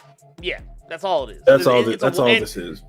And I don't want to call it a one-off, but it's basically the epitome of a one-off. Yeah, it's not going to stick. It's not just so before everybody gets upset, oh my God, or you get too excited, whichever camp you fall into. Before you get too excited or too angry, it's not going to stick. It's I mean, she looks cool, interesting. She kind of like, honestly, when I saw the picture, I actually thought someone gave America Chavez dreads, but I was like, they gave her Latina dreads. Okay, all right. But no, this is actually going to be the cover, or at least one of the covers, where we can see that she's riding on the back of the motorcycle alongside what appears to be Steve Rogers and Sam Wilson. So I mean, it's whatever. It's an interesting looking design. This one you can clearly tell though, like they're basically trying to use people. Like they're not, well, let me not say use people. They're doing this for the wrong reasons. Like, okay, now we have a black woman as a Captain America, but they've already announced the gay young man that's going to be Captain America as well. Aaron, yeah. And he, for the LGBT. So basically they're just trying to check off, check off boxes. Okay, so let me see here, y'all. So can I ask a question? Bendis, Bendis, you don't work here no more. Get the fuck out of here. Okay, so we have the gays, right? Okay, cool. We have the colors, right? Or can we not use that? Okay, African. Okay, cool. Do we have an Asian? Is Jackie Chan on the line? Do we have an Arab? Possibly. Do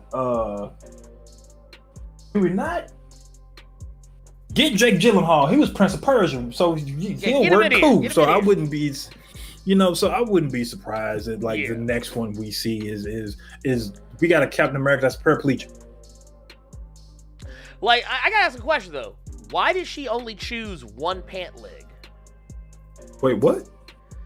If you look at her design, I thought something was kind of weird about her design on one of the covers. Like, if you the second cover they showed, I was like, something's off. Okay, I'm looking at it now. What the hell? Yeah, she's got one full pant leg on her right leg and no pant leg on her left. Like, what the fuck is this? Do black people dress this way? Easy access for her man, I guess. I mean, you slide. Look, let me shut the fuck up. Danger. There was a gay cap, black female cap, Latino cap, Asian cap, Arab cap, etc. I mean, that's basically what they're doing. They're, honestly, just another monster hit the nail on the head, and you get a cap, and you get a cap, and you get a cap. That's basically what you see. But that's the thing, though. That's the thing. Okay, that's the thing about Captain America.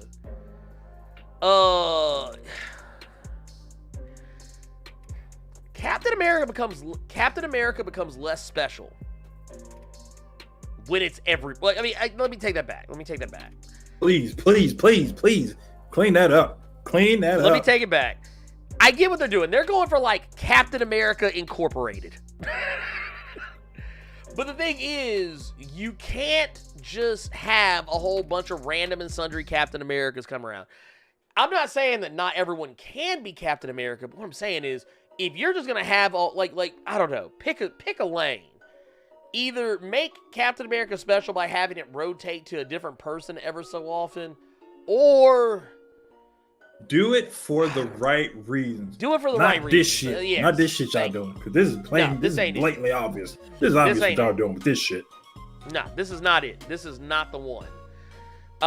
Tubes one said, what was it, with Black female Cap, American LGBT, when they talked about like a month or so ago. I can't help but think this, it's low-key military propaganda. Like, they're like, okay, here's the funny thing. After they just banned, like, what, didn't they ban trans people from the military? They're gonna come out with a trans Captain America next, in the next 3 or 4 months. We're gonna find out about trans Captain America, and it's like, wait a minute, y'all know that they just banned them from the military, so what's your angle? What's your angle here? I don't know. Look. Try to make the pandering less obvious. That's all I ask. Yeah. Okay, Biden removed it? Okay, so now yes, they can do it. They can do it now. Did. That's okay. So trans people are allowed in the military? Okay, yeah. In the next 3 months, you'll see Captain America. You better put trans. Some respect on Moneybag Joe's name. Oh, also, don't be surprised, because they remember they used the term female. They didn't necessarily say woman or any other specific term that would make you, I guess, think biological. Don't be shocked if we find out that this is probably a trans woman, Black Captain America. That'll really upset and fuck up everybody. Oh, man. I mean, I'll be fine with it. I'm not going to care. Yeah. I'm just going to be like, all right, cool, bet. Yeah. You just gave more people cosplay opportunities. I'm yeah. fine with that. Yeah. I'm just saying. So said Captain Gilvey said Captain. Wait, no Cap. Half Wolf said Captain Iraq. Lord, y'all got me. Y'all got me. I don't even know what to do with that. But I don't know. It is what it is. Is what it is. God bless the creative team behind this. Christopher Cantwell and was it Mahali Mashigo? That's fine. It's cool. Whatever. I'll read it.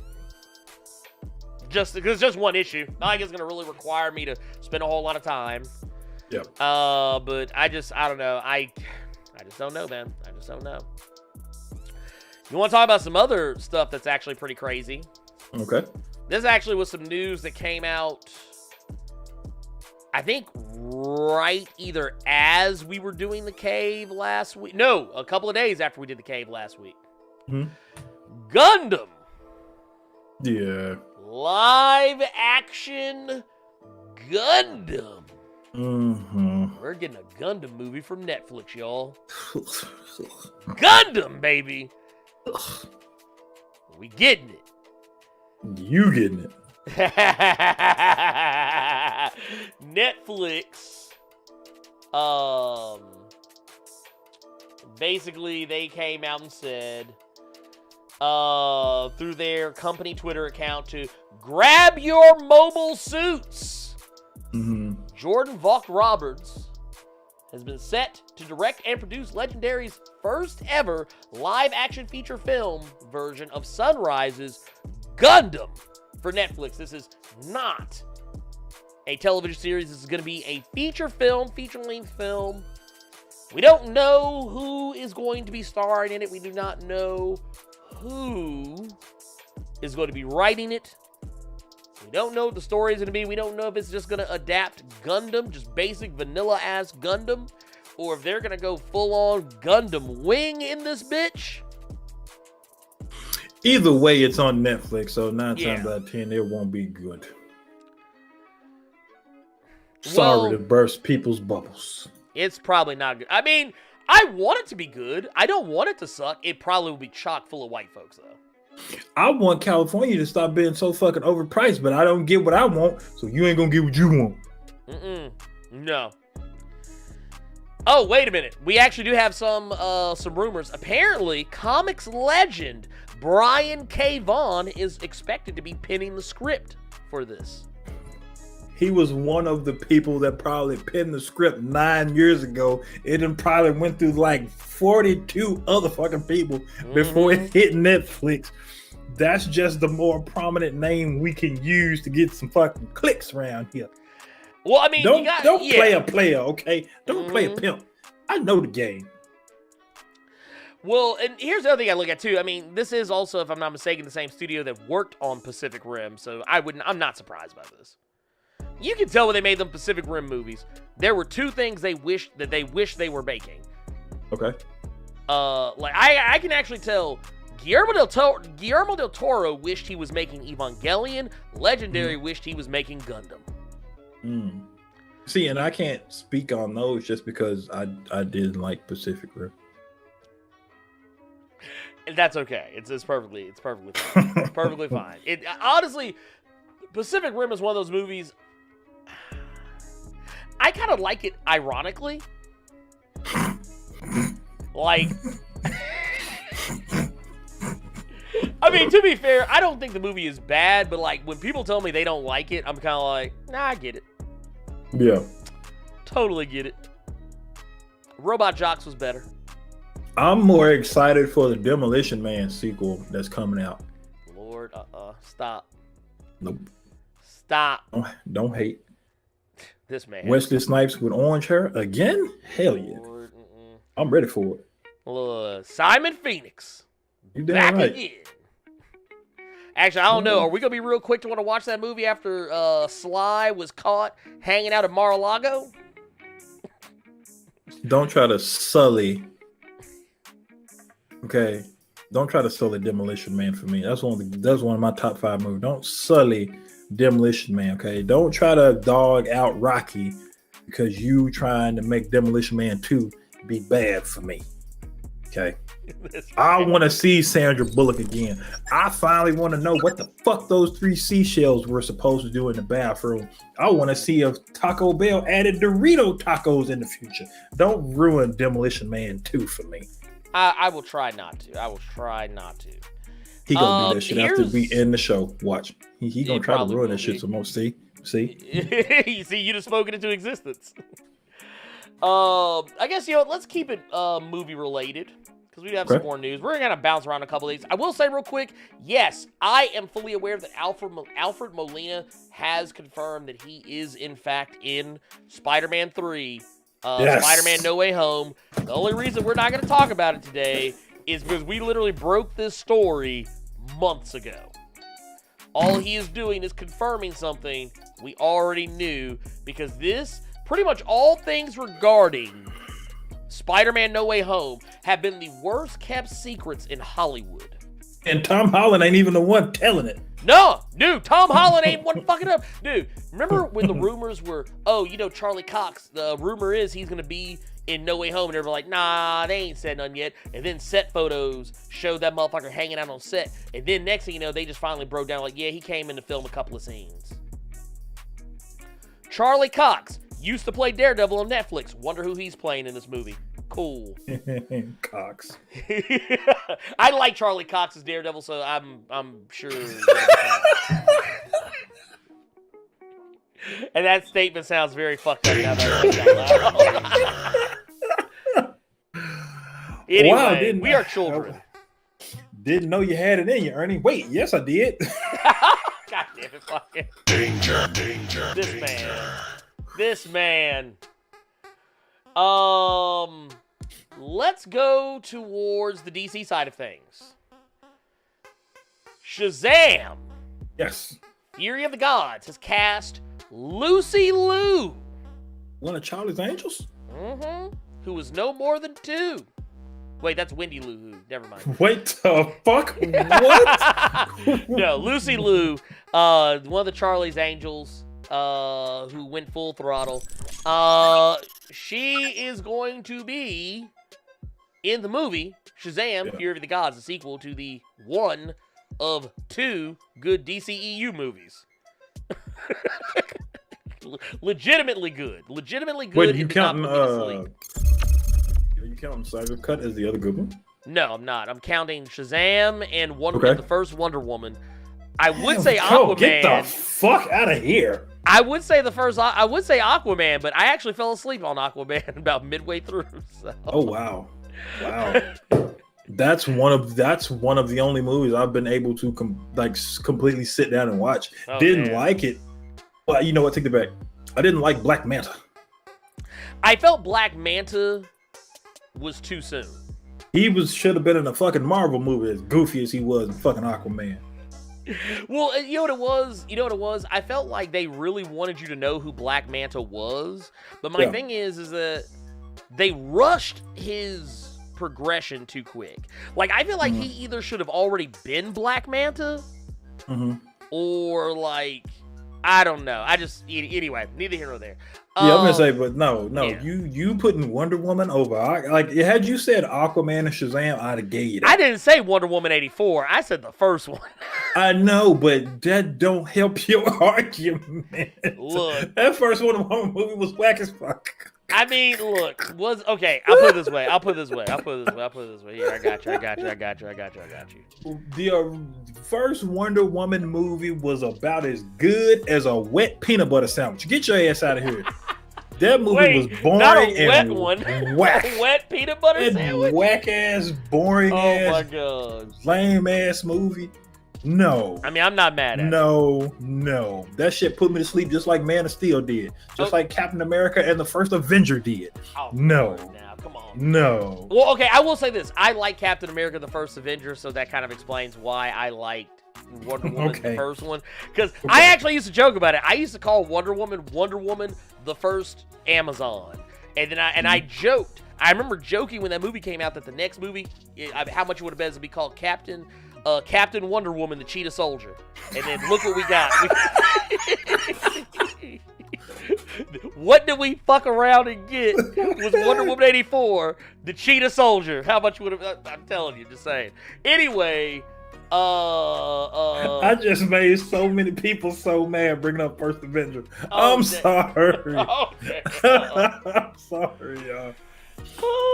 Wait. God. Damn, you two hate everything? I don't hate. I'm just, listen. What? All I'm saying, Wonder Woman Why is boring. we two?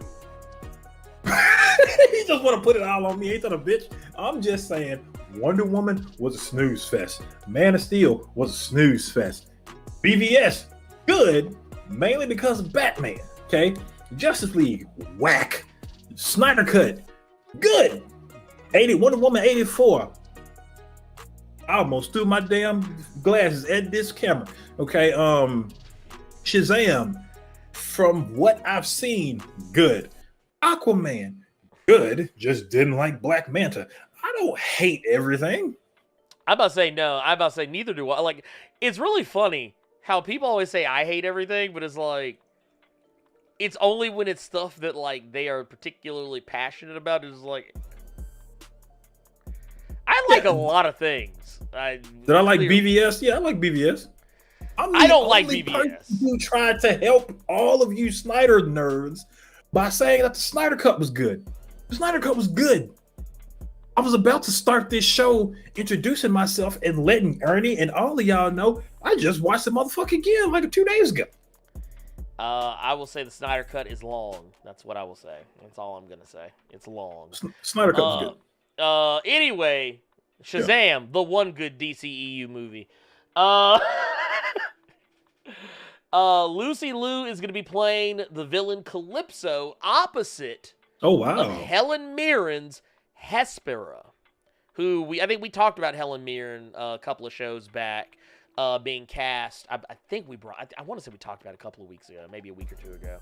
But yes, she is going to be serving as one of the sequel's primary antagonists. Which is going to be really interesting. Of course, we know that the Shazam family is going to be together. Yeah.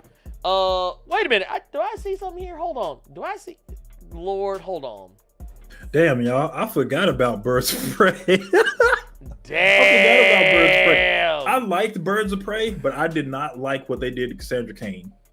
Just being some goofy I didn't like that either. No, I didn't like it just either. being a little ass kid. I didn't like that part, but I liked everything else about Birds of Prey. Dude, can I bring For up the something most real part. quick? Go ahead. You see where my mouse is hovering right here? Yes. Why does that look like Sinbad? Now I gotta look this shit up. Now I'm sitting here looking Oh up. shit! Does that look like Sinbad? That is Sinbad. Why is he so tiny? Is he Mr. Mixopedaling? Oh Lord. Hold on. Wait a minute. I gotta look this up now. I have to look this up now because I had no idea if he's actually in this motherfucker. I'ma fall the fuck out. Let me pull that up on my computer. Hold on, I need to pull that link up. Hold on, is that Sinbad? Okay, he's not listed as being in the movie, but y'all see. Hold on, I'm gonna blow this motherfucker up. I'm gonna blow this motherfucker up so y'all can see what I'm looking at. Where did picture come from? Look at this shit right here. Is that not Sinbad? That's Sinbad. Ooh, that's Sinbad. Yeah, that's Sinbad. Why is Sinbad in that picture? Wait, I want to wait. Blerd.radio said that. Oh no, wait, no, who was it said it? No, Edwin Cuz said, what if Sinbad is that evil word, Mr. Mind? Oh god, dude, I would fall the fuck out. Oh my god, that is Sinbad! What is life? What is life? Okay, yeah, we got to holler at CBR. What the hell? Like, is this a doctored image? Is that Even if it is this was a doctored image? Here's the thing, though. If it's a doctored image, how'd I get past y'all? Like, right? You had to post it. Why is Sinbad in this movie? Dude, hold on, wait, I gotta. You know how everybody thinks Sinbad was in that one movie that he never was in? Yeah, yeah. What if that's what that is? What if that's what he is? Did they just sneak that motherfucker in here just for a joke? Lord, when was this article posted? This article was posted 5 days ago, so it was not So an it April wasn't Fool. on the.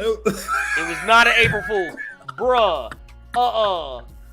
Why is Sinbad in this? Dude. He said, look, dude, this guy, you ain't shit. First Steve Harvey in Mortal Kombat, now Sinbad and Shazam. Lord. I mean, I'm cool with it, but oh my god. That is Sinbad.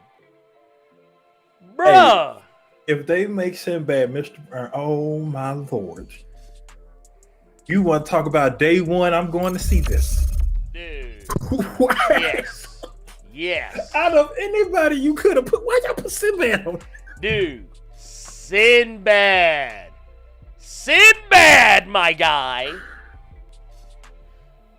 Anyway, wow. Okay. Hold on, wait a minute. I'm looking it up now. Hold on. Shazam. Wow. Sinbad, hold on.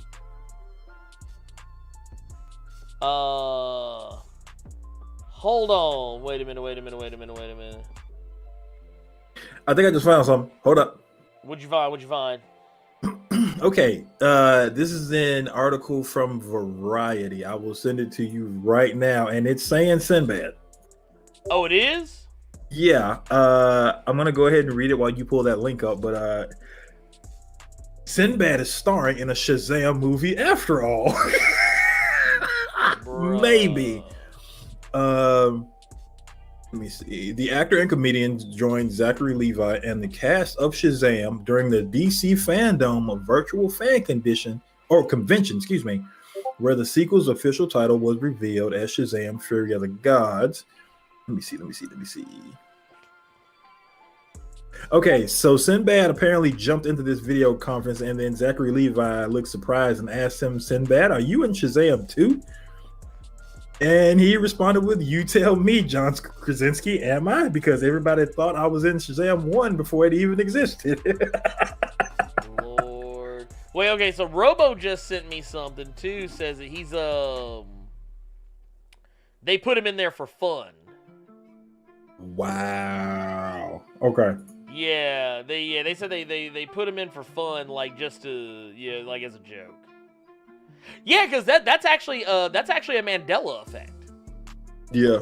That's a Mandela effect. But could you imagine if they do it though? Oh, I mean, it would be. I mean, if he actually did wind up being in it, I would be fine with it. I don't even give a shit if it's like an after credit scene, like Shazam with Superman at the end. Like, look, if the motherfucker just walked by the camera, I'd be fine. Well, no, because like I remember motherfuckers actually tried to argue with me because I did a video about Hulk and Mandela effects because that was a whole plot point for when they brought back Zimnu? Mm-hmm. And I brought the fact that Sinbad has never actually been in a movie. People tried to argue with me, even though I literally showed a tweet that was screen capped directly from Sinbad's official Twitter account with him saying that the movie never existed. He was never in that movie. It's not real. Yeah.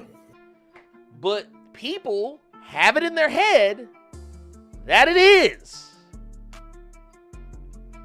Either way. Either way. Moving on. Walking Dead. Carter, did you ever play the Telltale video games? Walking Dead? I played the first season, and I played it with my younger sister. We red boxed it, and we cried our fucking eyes out, and I said I would never play whatever continuation they do of this shit. Huh. That first season tore me up.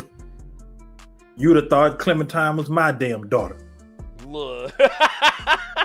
That was my baby for the few hours that game lasts. That was my baby. No, same.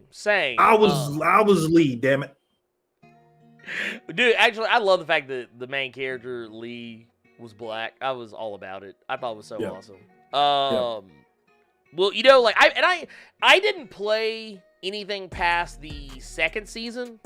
Okay. The second season was not bad, but man, it was really weird playing as Clementine. Especially like because, based on how your choices go, you could become either a way more heartless person the way Lee didn't want you to be. So it felt weird to play that up, or you could become like a more genuine and sincere person the way Lee wanted Clementine to be, or to just be herself, to stay her. Or somewhere down the middle, ride the line, whatever. It wasn't bad. I don't remember disliking it. I might have to go back and revisit it. But you sure you can do that? I don't know if I want to. I don't think I want to. Okay. I don't know. We do have St. Jude Play Live coming up, where I'll be raising money for St. Jude Children's Hospital. Maybe that might be a thing. That might play be that with your wife. Then that has to be an incentive to play that with your wife right there. Oh Lord, dude, she would hate me so bad. I don't know. She might like it. I don't know. You never know. But the reason why I bring all this up is because Clementine. Yes. After all these years, when did that game come out? When did Clementine? That game came out. What? Oh man. Let me see here. Telltale's April 24th, 2012. 2012? Yeah. So it took almost 10 years. Clementine is finally going to be in the Walking Dead comics. She's finally making her Walking Dead comics debut. Now, granted, it's not going to be The Walking Dead proper. It's gonna be a Walking Dead spinoff, a limited series that they're going to be doing in July. Yeah, it's basically what if stories, just kind of. So, because I know a lot of people were really excited when this was announced, but it's like, don't be. It's not what you think it is. No.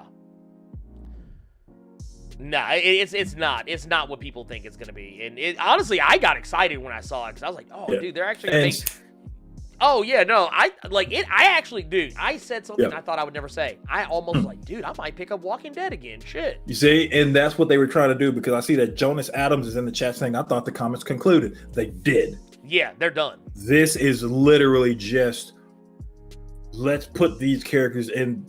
Let's give people what they want, basically. It ain't canon, but now it's more so you can now say that Clementine is in a comic because she's physically in a fucking comic. Because there was another story as well where Rick, it's Rick during the early portion of Walking Dead, but the zombies aren't zombies. They're actually aliens, and Rick goes into space and he got a fucking lightsaber.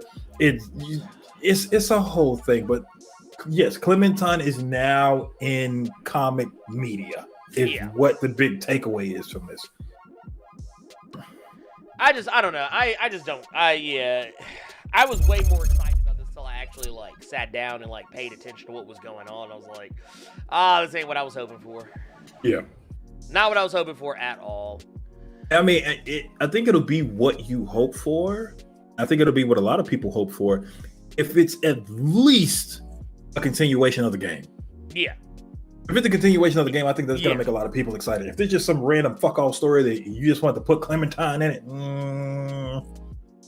Yeah. With it being limited, we know it ain't really going to go nowhere. Yeah, it's like. But I mean, stranger things have happened. I didn't think after Walking Dead.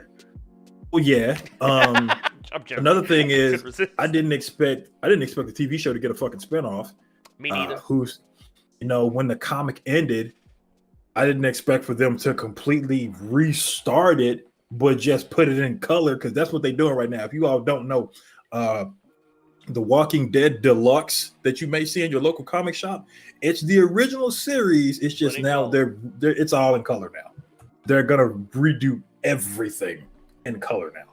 So it's like, dude, there was nothing wrong with them comic. Well, there was something wrong with it, but there was nothing wrong with the color or the lack of, you know what I mean? Yeah. But I mean, people said that was Scott Pilgrim, but then that color version came out and everybody bought that motherfucker. So, which I was fine with the black and white, but yeah, it is what it is. Yeah. Next story, zombie adjacent. We're gonna kind of fly through some of these. Gabriel Luna. Yes. Has been cast. He is going to be moving on from his role. Is probably one of the better parts of Agents of S.H.I.E.L.D. when he was playing Robbie Reyes' Ghost Rider. Mm-hmm. He is going to be moving on to play Tommy in the HBO adaptation of the hit video game series, The Last of Us. He'll be working opposite of Pedro Pascal, who will be playing Joel. And let's see. Look, I love how right here they made sure to get the picture with Gabriel Luna in the Ghost Rider fit. Yeah. Like, we want you to know this motherfucker was Ghost Rider, all right? Look, the only good Ghost Rider on television or movies. No, I'm not gonna say all that now. You're gonna put some respect on Nicolas Cage now. His screaming, yelling ass. Anyway, but Bella Ramsey will also be working opposite him, playing Ellie. Originally, it was meant to be Maisie Williams who was going to play Ellie, but she has gotten considerably older since they originally announced this show so many years ago. 'Cause I think Maisie Williams is like 20-something now. And though she still looks like a child, she's not a child. At least, let me double check that. I don't think she is. But I mean, stranger things have happened. We got Zendaya and Tom Holland running around here as fucking ninth graders. Actually, no. Maisie Williams is 24 years of age. Okay. I mean, and she does still have kind of a baby face. But when they originally announced The Last of Us, you remember how long ago that was? Yeah. It was like a year after the game came out. Yeah. And then it was supposed to be a movie. And so much has happened since that game originally. Like, think about it. The PlayStation 4 wasn't out yet when they announced. I think, or no, the PlayStation 4 I think was either about to come out or had just come out by the time that they announced this this whole project. So she has gotten considerably older since then. And Bella Ramsey, also from Game of Thrones. Yeah. She played Lady Mormont. A little girl that got broke off by a goddamn giant. I think she is 17 years old. So she's a little closer to the age that they want for someone to play a 14-year-old character. Now, one of the things about this show, let's go ahead and get it out of the way. This show is not going to be a direct adaptation of the video game. It is not going to be this one-to-one. They've actually gone out and said that it's going to be very liberal with the material, which honestly might be for the best.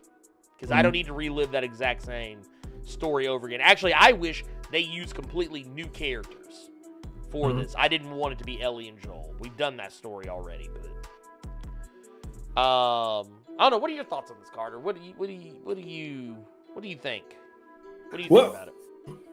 I said it to you before the show started when we were having our conversation, but to be completely honest with you, okay, so I'm going to piss a lot of people off. That's what I tend to do on this show. Go ahead, King.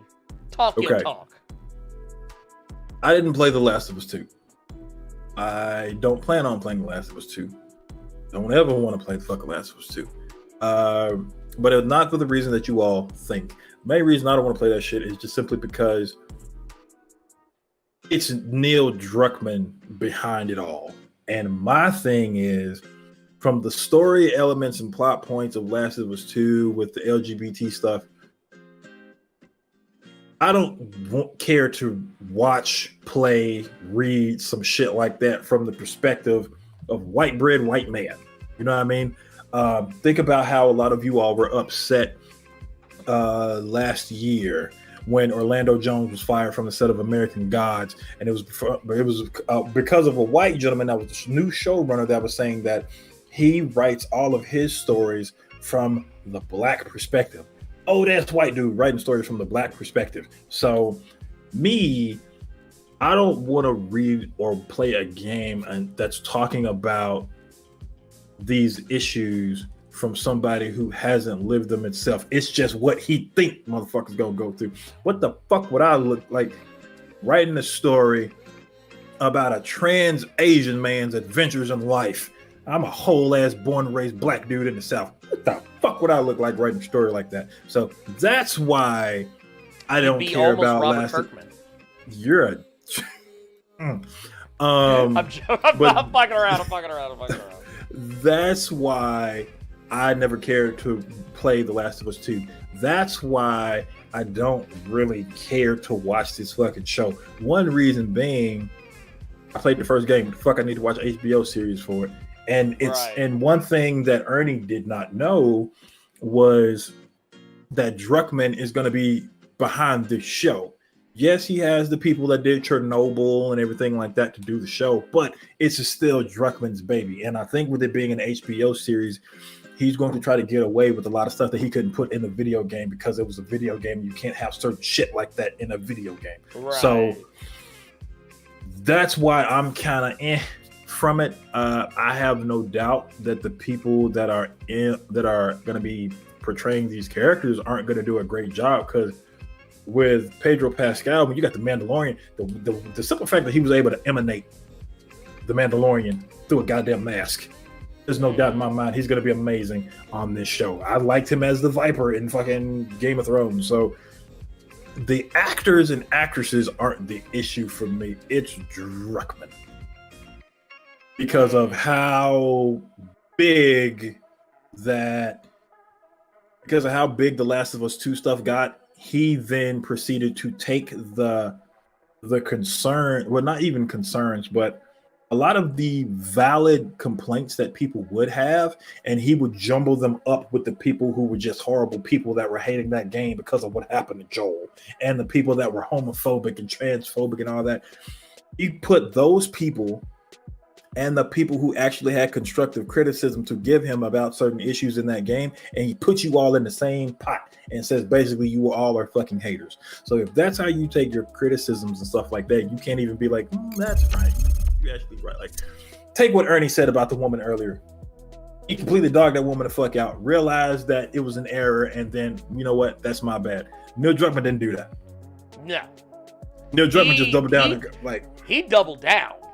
You know what I'm saying? So that's why I don't really give a shit about Last of Us. Yeah.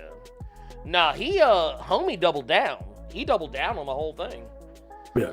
Which, I mean, to be fair, yeah, people were being really fucking ugly over a fucking video game, but absolutely. At the same time, absolutely. Yeah. You still have to know how to separate. Right. Things. Ashley Birch did not deserve, not Ashley Birch, was it Laura Bailey?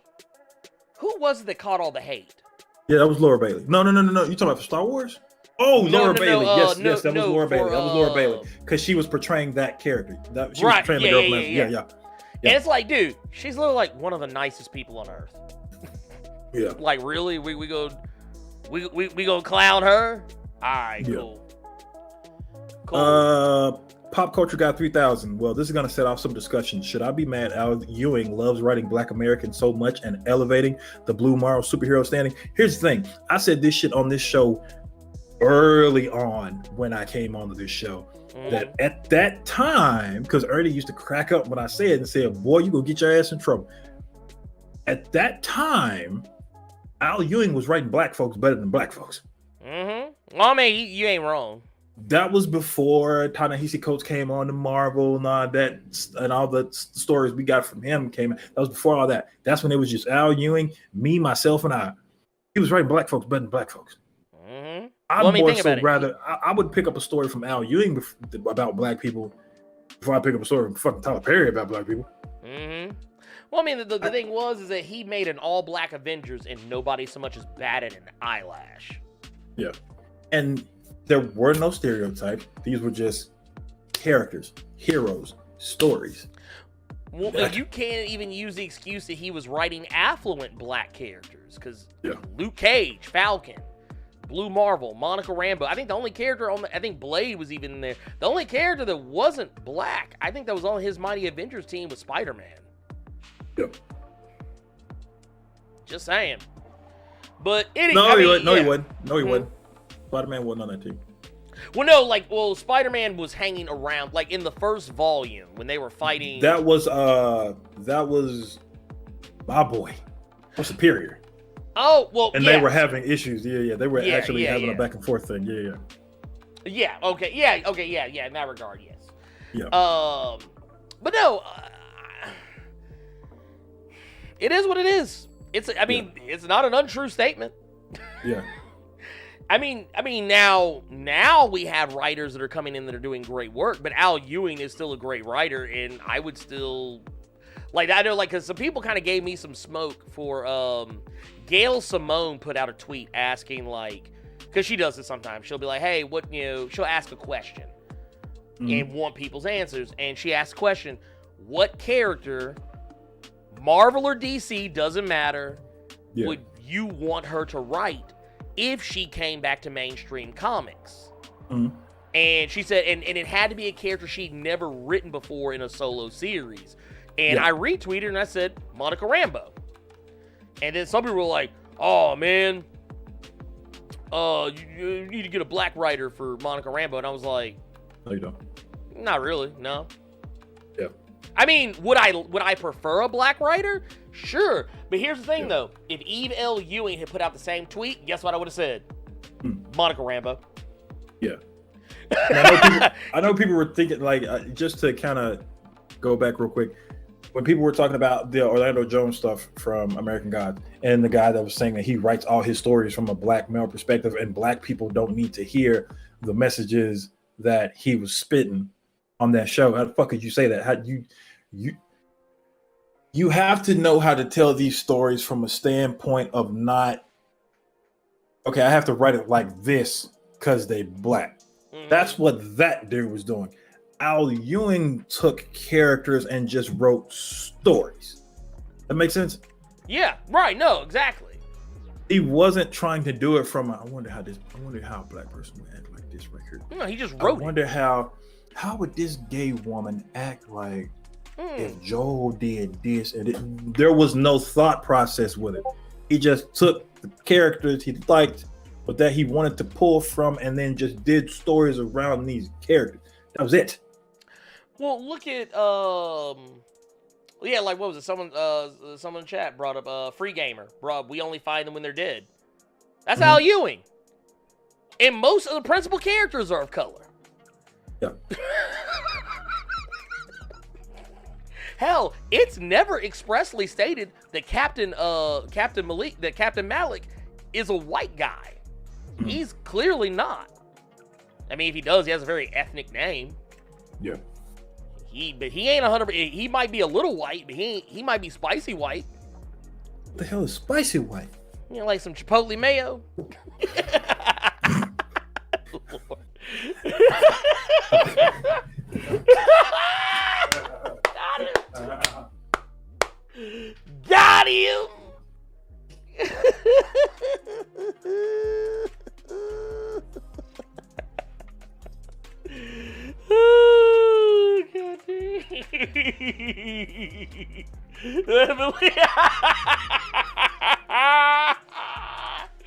Look, I've seen Higher Learning. I've only ever seen black people with that name, sorry.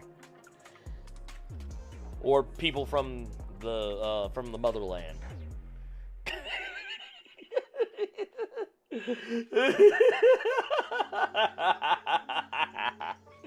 But no, but in all seriousness though, all fuckery aside, all bullshit and fuckery aside, let's move on from The Last of Us. We're gonna talk about well, while Carter's gone, we're gonna talk about one quick thing, because this is an easy, quick one. It doesn't require a whole lot. Apparently, for those of you who are reading Children of the Atom, or you see or watch my videos for Children of the Atom number 1 and 2, apparently, going forward, Children of the Atom number 3 is going to be changing art teams. Bernard Chang is no longer going to be the artist for Children of the Atom, and no reason has been given. And this is just 4 weeks ahead of its planned release. They are changing the artist, which is kind of a big deal. Mm-hmm. 4 weeks ahead of the release of Children of the Atom number 3, Bernard Chang has been taken off the book, is being replaced by Paco Medina, who I'm perfectly fine with. Okay. Well, I'm perfectly fine. I mean, I like Bernard Chang. Don't get me wrong. I love Bernard Chang. I think Bernard Chang's great. But yeah, hey, it is what it is, and we kind of already kind of see a little bit of Medina's work coming in on the cover of Children of the Atom number 3. But he is also going to be taking on Children of the Atom number 4, and presumably he's going to be the artist for the remainder of the series. Which, I mean, sucks for Bernard Chang, but at the same time, I like Paco Medina, so it all works out for me. There is no reason as to why this change is taking place. There's no rhyme or reason behind it. Marvel has not released any statements. I have been on Bernard Chang's Twitter. Bernard Chang has said nothing of the matter. As far as he is concerned, on his Twitter bio, it still says that he is the artist for Children of the Atom. So, I wonder if this is one of those situations where, like, you get fired from something and you find out through social media. Ain't that about a bitch? But, crazy. It's crazy. It's craziness. But yeah, they said the publisher has not given a reason for these changes. However, Medina is also slotted to draw Children of the Atom number 4. Curiously, Children of the Atom is the only ongoing X title excluded from a broader Hellfire Gala crossover event that month, explained by the publisher as being due to story reasons. Yeah, I know what some reasons are. The motherfuckers ain't mutants. God damn it. Those motherfucking post-humans. Don't play with me. Watch. Y'all laughing now. Y'all skidding and grinning now. Watch. Children of the Atom number 4 come out. They make the reveal. Find that these motherfuckers fresh out the vault. Look. They snuck out when Sink and Darwin and X-23 were sneaking in. Oh, God. I'm joking. I'm completely joking. But if I'm right, I'll take it. Y'all know me. I fuck with y'all on times, but sometimes I fuck with y'all and wind up being right. Yeah. But yeah, that was just a little quick thing. Next item of business, and then we're gonna move on to recommendations. Yeah. Questions. Predator. So remember, Carter, there was supposed to be a Predator comic that was supposed to come out like a couple of weeks ago. I did not know that. I thought it was just covers. No. Just like how we had an Aliens book, there was supposed to be a Predator book as well. Those books have been canceled. Ew. Well, I won't say canceled. They've been put on indefinite hold. Okay. And the reason why, because Marvel and Disney said nothing about it. They were like, no, we don't want to talk about it. Mm-hmm. We now know the reason why. Predator is in litigation. Oh, Lord. The original screenwriters for the original 1987 Predator film and Predator 2, which came out in respectively 1987 and 1990,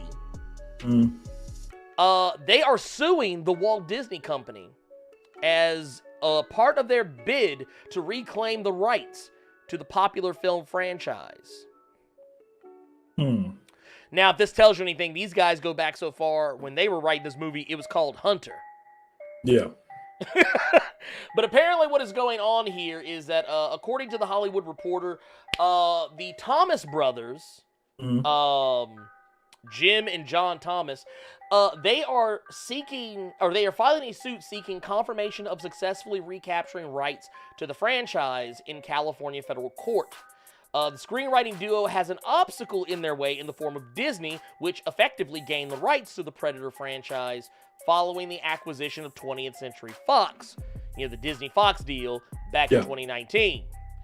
And the screenwriters have cited that copyright law's termination provision, which allows authors to cancel transfers after a certain amount of time has passed.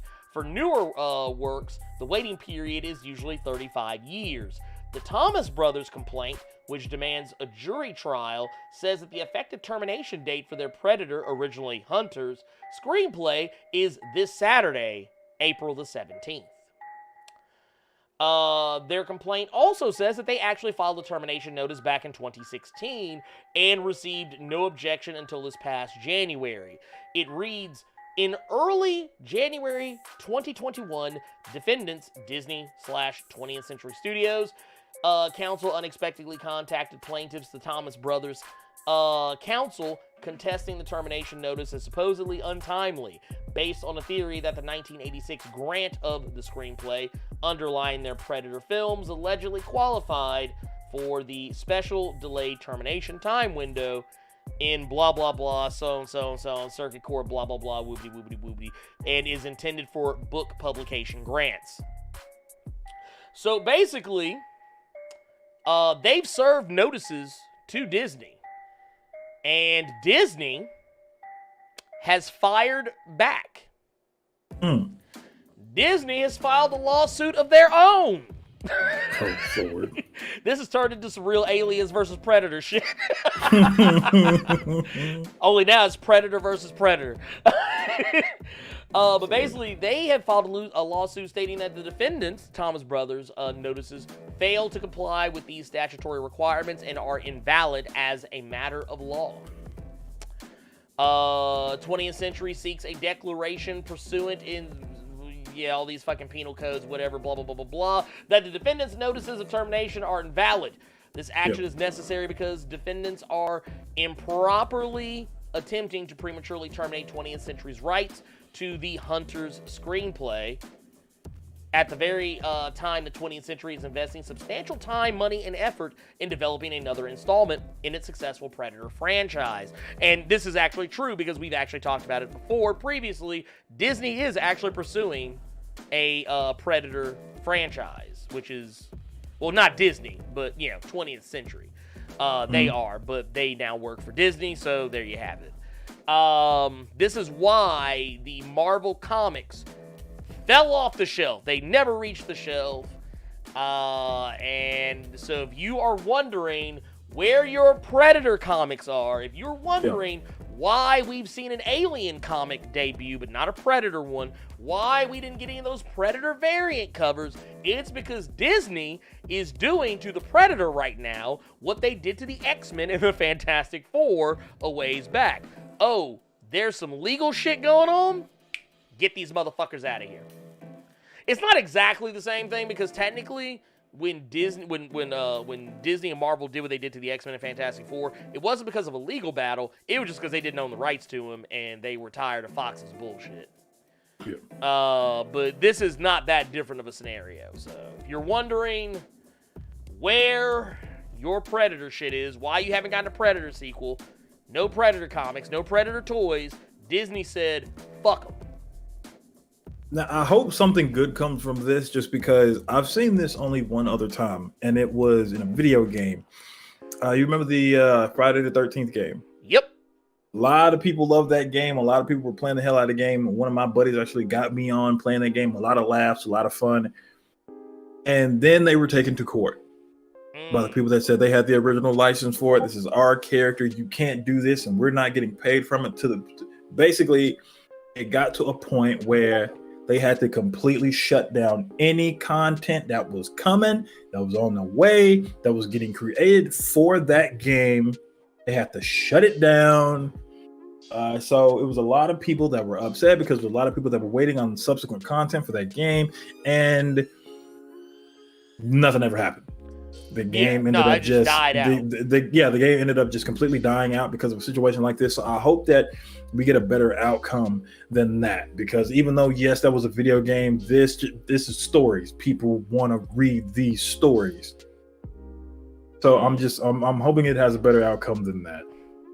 I hope so too. That said, let's get into recommendations. Okay. Carter, what's your recommendation for the week? Do you have a recommendation for this week?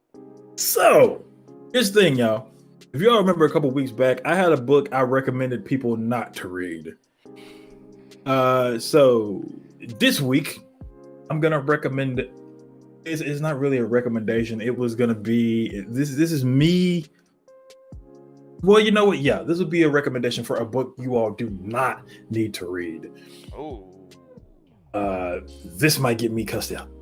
Oh shit. Thor issue number 14. Woo! I'm Shots recommending fired across the bow. I am recommending that people do not read this book just because spoilers for Thor issue 14. We finally get the conclusion of Donald Blake and his butter knife versus everybody. Mm-hmm. And what we have here is a lot of really dope imagery, but nothing really happens. Basically, Thor realizes that he is still stuck in the world that was Donald Blake's world, but he realized that he could actually put his soul into something else. And from the last issue, what he puts his soul in is that destroyer armor. So basically, let me just kind of break this down in the most simplest way possible for you all. Thor is in the destroyer armor. He gives Donald Blake a one-hit quitter to the jaw. Boom. Doctor Strange shows up. Basically, the cavalry arrives. And what we have here is Doctor Strange chaining up Donald Blake with the Crimson Bands of Sidorak. Can't forget about Beta Ray Bill, though. Oh, no, I'm not. So basically, that was first. What happened before that was basically what happened before that. It looked like Donald Blake was going to get the upper hand on the destroyer armor. Odin proceeds to call for Mjolnir, and Beta Ray Bill said, "Watch out, little bitch!" And he grabs Mjolnir and says, "You have your weapon. I need one of my own." Basically, he's trying to get back to being who he used to be since Donald Blake actually broke his hammer a few issues prior. So we have a straight Mortal Kombat killing blow, Mjolnir throw right to Donald Blake's spine. We get Doctor Strange chaining Donald Blake up with the Crimson Bands of Sidorak. And this is why I'm not recommending this book. We've had a lot of solid issues of Donald Blake versus everybody. It looked like he's going to have the upper hand. Nope. Maybe the good guys are going to get him. Nope.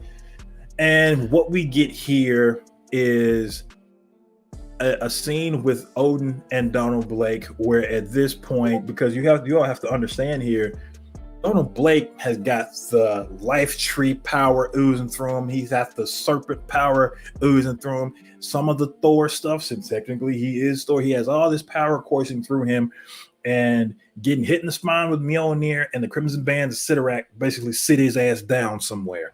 And what we have at this point is Odin basically putting the dog down. And we have Donald Blake basically asking for it. Steven, Thor did. I apologize for that. Thor did destroy. Thor did. He did that like Thor number 2 or 3, I think. Yeah, he did destroy it, but basically, that's the apologies for the screw up. But what we have here, like I said, is Odin basically proceeding to put the dog down, and it's Donald Blake begging for him to do it. I didn't ask for this, I didn't want to be created and then shoved in here like this. You did this. So you know what? Do it. Like at this point, he wants to be put down, basically. He wants all of what he has gone through to end.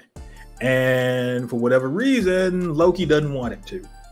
And that's kind of where I'm holding out hope, but I still wouldn't recommend you read this book just because it looks like Odin is finally Odin's gonna do it. Odin's gonna give him what he's asking for. And Thor stops it. Because Loki basically ends up making a cane for the Destroyer armor to use. So he mends the cane that was already broken. He takes the cane, like he had the two pieces of the cane. He basically just magically mended it back together. And basically, we have true Thor back in the real world, out of the armor, and what we get here is Thor basically saying, "Donald Blake, you're my brother. I'm not gonna let you die." Loki, what should I do? And what we have here is an ending to where it actually is a reference to the Avengers Earth's Mightiest Hero cartoon, which I thought was kind of neat. And basically what we have here is Donald Blake goes out with a whimper. Basically, after all the chaos that he has done in previous issues, basically we have Donald Blake tied up on a fucking slab of rock, getting venom oozed in his eye from a giant snake. He's in a snake hell prison, and we have Loki giving Donald Blake his title of God of Lies, and that's how we beat Donald Blake. The reason I'm not recommending this book for people to read is just the ending was weak. From everything that happened with Donald Blake and his butter knife, from what he was putting hands and putting work in on people, and what we get here is a spine shot, Doctor Strange, lock him up. I can tell you why that happened. Okay, so full disclosure, this was actually my recommended. Oh, wow. But okay, I'm gonna tell you why. I do agree, it wasn't the best ending. I like the ending. I'm fine with the ending because I know Donny Cates isn't done with Donald Blake. I'm positive. Spoilers for a video that's coming out maybe tomorrow. But basically the reason why Thor was able to beat the brakes off of Donald Blake was because in the previous issue, Odin told him when he was breaking the World Tree, when he was chopping it, even though, yes, the blood of the World Tree was oozing onto him, the blood of the World Tree was also oozing down to the place where Thor was being held captive. So not only was Donald Blake getting empowered by it, Thor was too. So Thor was just becoming more powerful. Like he was basically getting that pure, uncut Odin force. He already has the Thor force. He's already, I think, they never really were clear on whether or not he is still theoretically a Herald of Galactus. Yeah, me and you have had that conversation because he's still wearing the costume. He's still wearing the costume. So, like, I assume because that costume was literally representative of him having those cosmic abilities. So, I assume he still has it. Not only that, but so it's one of those things where Thor has always been a cut above other Asgardians. And the reasonings could easily be just as well because he is not 100% Asgardian. Yeah, it's been positive. Remember in the past, everybody was freaking out about him. The retcon that his mom is really the Phoenix, but we've also, this isn't the first time that's been retconned. His what was it? He had another, which I believe was Gaia or Gia, depending on how you want to pronounce it, whatever. It's Greek, but I don't remember the precise pronunciation because it's been a long time. That said, whole thing I'm trying to say is that he's not like Sif or Beta Ray Bill or the Warriors 3, whatever, whereas Donald Blake will beat the brakes off all of these people until Thor comes along. It's like, okay, now, like, because that was kind of the thing. We didn't really see Donald Blake do anything to Thor. Like, Donald Blake wasn't even around when Thor was there. Like, Donald Blake didn't show up until Thor left. So it's one of those things, like, I wasn't really surprised that Thor beat him easily. Well, it wasn't even really... been more of a fight. I wish it would have been more of a fight. That's what I will say. Yeah, But it wasn't really Thor that beat him. If we being honest here, it was Beta Ray Bill with the Doctor with the Strange hammer. assist. Yeah, no, yeah. It was Well, Beta Ray Bill with the Doctor yeah. Strange assist. Yeah. And I see that pop culture guy, you're saying, wow, so Carter doesn't subscribe to it's the journey, not the destination philosophy. I do sometimes, but the story has to be a good enough story. Yeah. This, I don't know, dude. I just feel like I don't I want to feel say like, rushed, but you could have Yeah. done a shitload more than what you did, dude. You know what I feel like? I feel like you feel the same way about this, the way I feel about King in Black #5. Like, not to say that we feel differently about King in Black #5, because I don't think we ever really talked about it. Yeah, we didn't talk about it. Yeah, but like, the way how I was kind of like, it ended. That's kind of how I felt about King in Black. I was like, all right, they smash cut to the ending. There we go. All right, cool. Okay, yeah. I think we Like, talked about that for a little bit. The main like- reason that you felt like that though was because of all those shitty tie-ins. Well, no, exactly. It was a bunch of tie-ins, and not only the tie-ins, the delays. Yeah. The delays. I think of course, if COVID didn't happen, all these comics would have came out months ago. Yeah. But yeah, I just kind of feel like they just didn't really do I feel like Donny Cates didn't do the best job of cleaning it all up. That said, I mean, I enjoyed what I saw, and I like the tease of Loki trading plate, because you think about it, he's become the god of stories. He's no longer the god of mischief and lies. He's the god of stories, and he has basically given Donald Blake his old job. And I thought that was really cool. I thought that was actually like an interesting take. I would like when that part, like, okay, everything else, like when they wrapped up Donald Blake so early in the comic, I was like, all right, where is this going? And then when they finally revealed where it was going, I was like, all right, I'm curious to see where this goes. Honestly, I feel like this story arc isn't even really technically over. Yeah. But in terms of introducing a new villain, I feel like Donny Cates did a better job of introducing Null and finishing the introduction of Null than what he did with Donald Blake, if that makes any sense. The introduction of Donald Blake as a villain was great. Yeah. Finishing that introduction, not great, but I still enjoyed the comic. Ed Boy in the Cut, you are absolutely correct. It's a reference to actual Norse mythology, because that was how Loki was punished in that mythology, but it is still a reference to the Earth's Mightiest Heroes cartoon. Yeah, because they actually did that in the Yeah. But yeah, it's cool. I'm curious to see what he is like. Is he gonna go back to like the disheveled, long beard, crazy hair, like what we see on the cover here, like when he first showed up? We're gonna see him go back to that. Is he still gonna have that butter knife? What's going on? Because I remember when they first introduced him, I was like, dude, he's gonna wind up being the new Loki. Because Loki's now a good guy. He's not the evil dude or the ambiguously aligned person that we're used to seeing him be all the time. And I was like, I feel like they are setting Donald Blake up to be Thor's arch nemesis going forward for a while, and that's kind of what I feel like what happened. Yeah. Oh, go ahead. So I see Mark's 1684 in the chat saying, I wish Mjolnir would stop getting passed around like a cheap trick. Very interested in the growth of the hammer in general. It had a baby like the symbiote and passed on to Jane. Here's the thing. That first part, I wish Mjolnir would stop getting passed around like a cheap trick. You're not the first person to say that. But here's my thing, though.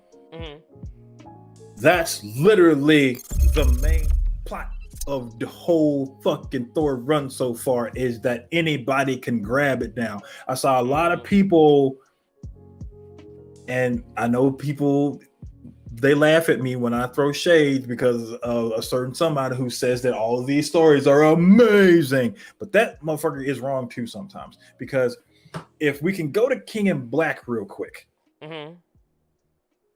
The one thing that this particular individual said that Venom did was something that should never happen ever. It's the first time that's happened, and it's thought to be impossible. And that's when Venom called for Mjolnir. Oh, yeah. Okay. You saying that you wish Mjolnir would stop getting passed around. Here's the thing that you and him, I don't think, get. That's a plot point in this book.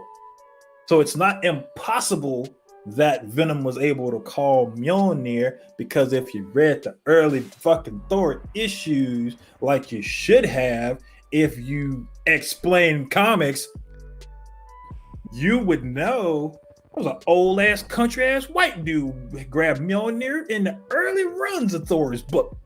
Mm-hmm. So that's just me. I know you say that you don't like Thor Mjolnir being passed around to everybody, but that's literally the point of the book so far. So we literally had Thunderstrike. So that's all I'm saying. That's all I'm saying. It's just that that's literally a point of the book. So I don't think you should be that upset at that, just because that's the main thing he's trying to figure out. It's not like everybody has lifted Mjolnir. I mean, okay, I know there's probably, because I think I've seen this list, like 20 people who've wielded Mjolnir. Here's the thing. I'm just talking about I'm using it as an example. Just saying that, like, okay, even if you said 20 people had lifted Mjolnir in the Marvel Comics universe, do you know how many people in the Marvel Comics universe? Yeah. Hell, there's more than 200 mutants. Okay. But that's what I'm trying to say, is that, like, even if 20 people have lifted it, that doesn't make it any less special, because it's not like 1,000 people have lifted it. Mm-hmm. Only, like, that's like 20 out of it. Even if we, like, I don't even know the exact number of characters that exist in the Marvel Comics universe, and I'm including normies too, just normal, regular, average characters. Even if you just considered primary, secondary, and tertiary characters, if you counted them all together, it would still be probably less than like 1% of people who've lifted Mjolnir. Yeah. But yeah, that's all. I was saying was maybe you should kind of take a break from Thor a little bit if you don't like that Mjolnir is just getting passed around, because that's literally a major plot point in this story, is that it's getting heavy as shit for Thor to pick it up. But you got random white male number 6 over here. He didn't picked it up and I thought I was reading God Country for a second. Well, you thought he picked up Valifax. You know what I'm saying? So that was my only thing. Because now we've had Tony Stark, who's picked up the fucking thing, and now we got this old white dude. Yeah. Now we got Venom. Now we got Beta Ray Bill, who just intercepted the fuck out of that shit from Odin. Mm-hmm. And it's not like he hasn't used it before. He's used Mjolnir before. That wasn't even the first time. Mm-hmm. Like, that was the whole reason why he was given Stormbreaker, is because he was able to pick up Thor's hammer and prove that he was worthy. Like, a lot of people don't remember that. Like, 'cause I saw some people on Twitter talk about, like, oh man, letting Beta Ray Bill pick it up. Like, see, that's how I know motherfuckers don't be reading. That's how I know motherfuckers don't be reading. Any motherfuckers gonna sit here and say Beta Ray Bill's never picked up the hammer before, get the fuck out of my face. Well, that was basically what I'm trying to say, is for the people that's running around here talking about it's impossible that so and so was able to pick it up. No, it ain't. All you gotta do is read the start of this run. Yeah, it ain't impossible. Yeah, I mean, it is what it is. It is what it is.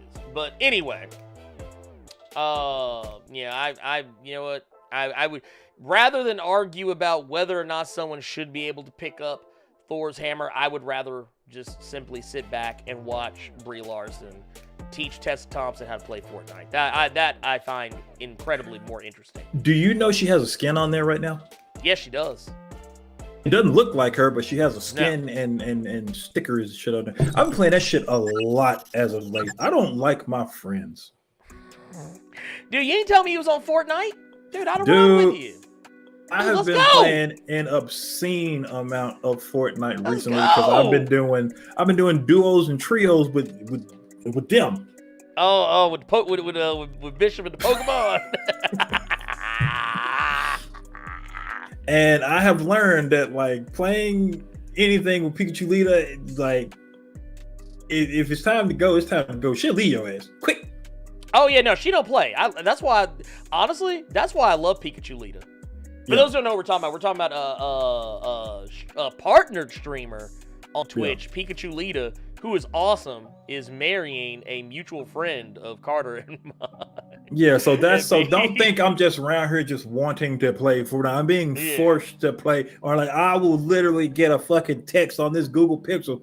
But yeah, bro, boom, let's go. I'm like, God damn it. I'm like, all right, man, come on, let's get this dub.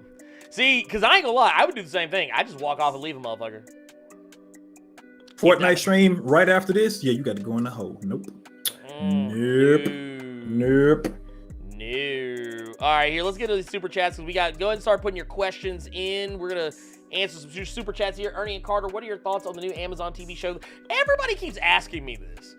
I haven't watched it because every time I want to start watching it, I get upset. I get really upset. I think we spoke on this a little bit last week. I don't give a shit to write. I don't give a shit to watch the show. No. I'm sick of stories like that. Yeah. I'm sick. I'm honest to God, I'm sick of stories like that. And everyone I've heard talk about it, like one of my, oddly enough, the ex that I talked about on the show once a while back, she was talking about it. She's a white woman, by the way. Talking about the porn chick you was with? Yes. She was with a porn chick, y'all. Well, hey, I was out here. But now, granted, when we were, she wasn't in porn. We were in high school. but no, she was talking about it, and she kind of said, like, her as a white woman said something that was really telling to me. She said that she got to about, like, I think near the, like, either halfway or towards the end of the series, and she got really upset at a plot point in the show because she said it was a really painful plot point, and she just, it made her uncomfortable, and it wasn't even really race related. It was just something else. I won't say what it is because I don't want to spoil it for anybody who hasn't seen it, but basically the way she talked about it, I was like, and her and I kind of having very similar opinions about stuff like this, even though we are two completely different colors. And then talking to some other black people I've talked to who have watched the show and kind of saying the same thing. Yeah. I mean, I'm going to watch it, but I'm not in any rush to watch it because I'm tired of horror movies in a like, I both appreciate Jordan Peele and I also now hate him at the same time because Jordan Peele opened a door. It's kind of like how, remember when Batman Begins came out? And more specifically, The Dark Knight. And everybody was like, oh my God, man, everybody loves dark movies. Yeah. And then every studio had to try and make a dark movie. Yeah. I feel like Jordan Peele came out, made something original and unique in making a black horror movie. Yeah. And everybody else was like, ooh, Black Pain. Let's monetize it. Yeah, that was my thing. I was going to say, I don't think you could really be mad at him because at least with him, he did it. Well, no, I'm not mad at him. I know, but I'm like saying he did it well. Shit like them and what's that fucking movie? That movie was so whack. Antebellum. Oh yeah, that movie was trash. But it was the same thing. Like I'm tired of watching shit where I'm just supposed to be angry because black people are going through it. I know this. I get it. It's like we get it. Did you see that video game? Get it. Did you see the video game that people were talking about on Twitter?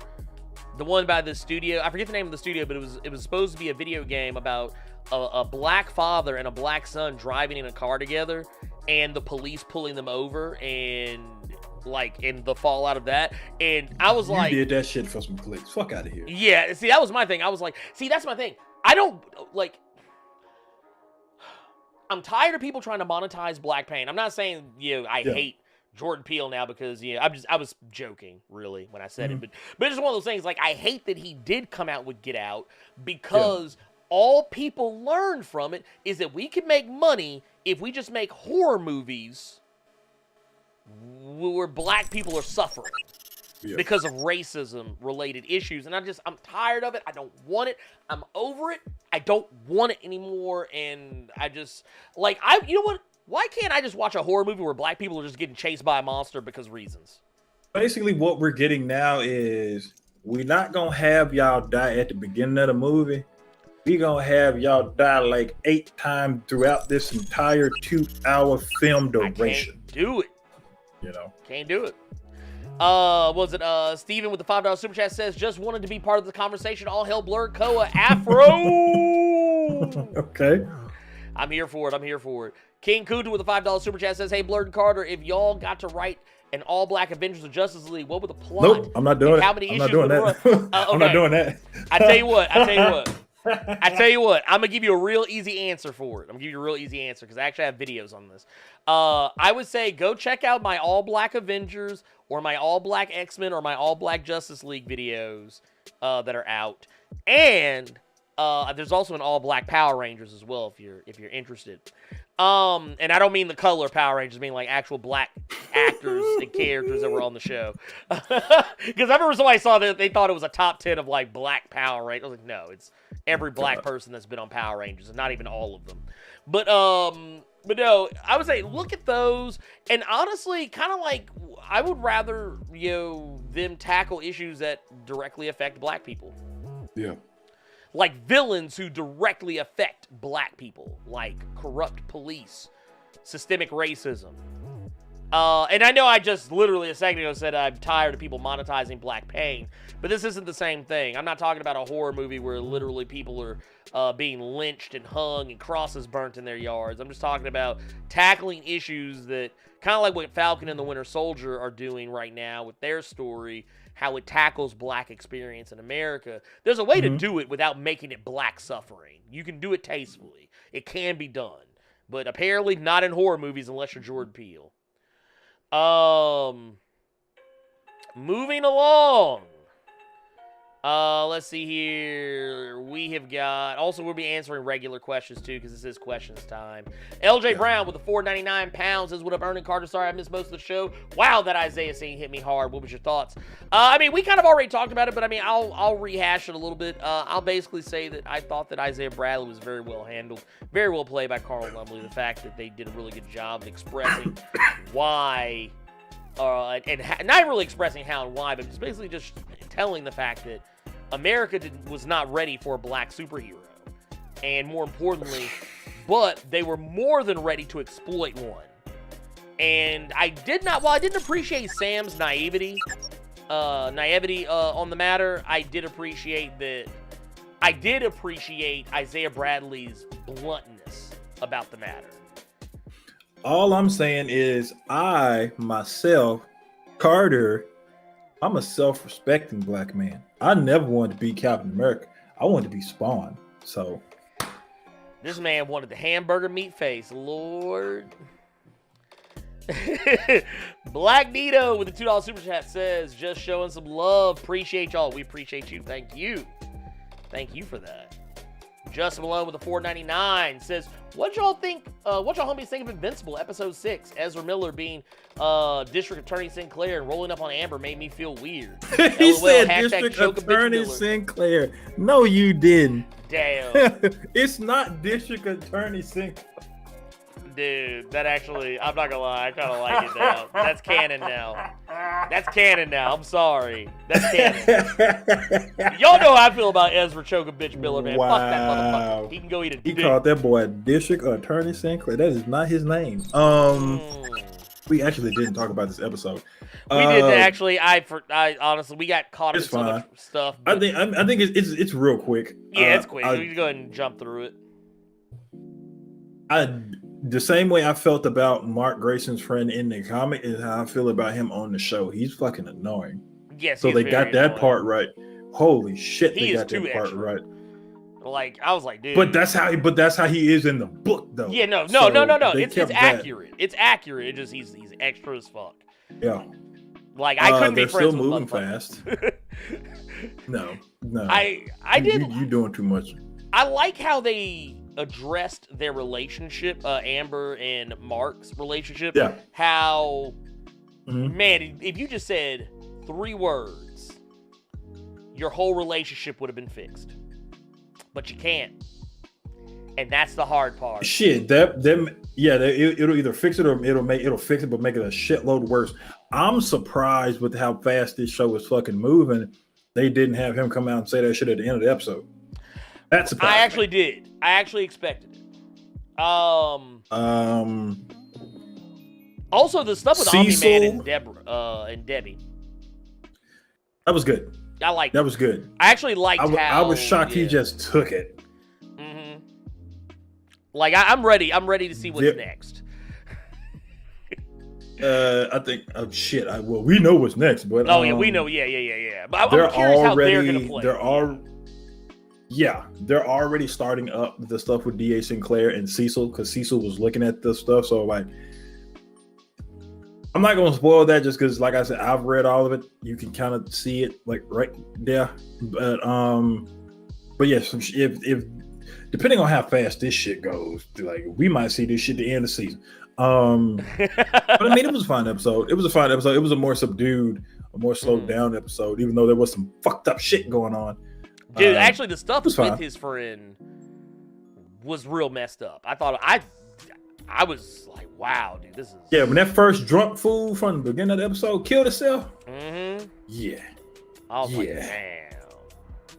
But I mean, it was more character. Vocal cords out. Yeah. Yeah, no, it was like I liked it. I liked this episode. But yeah, it was a bit more pulled back. It wasn't as balls to the wall as the previous episode, and of course there was no Battle Beast, so of course problems. I don't know, man. I feel like Invincible is setting up a universe for more storytelling. If that makes any sense. Like, I wouldn't be surprised. I know Robert Kirkman said there won't be any crossovers with other Image comic stuff because they just don't. That stuff just doesn't work the way it works in comics as it would in, like, bigger media. But I wouldn't be surprised if somewhere down the road we found out there were, like, especially with how popular the series has been, we find out there's going to be, like, spin-off shows, like, focusing on, like, other stuff. I wouldn't be surprised by that, but I'm not holding my breath for it either. Yeah. But yeah, it was a good episode. It was a very good episode.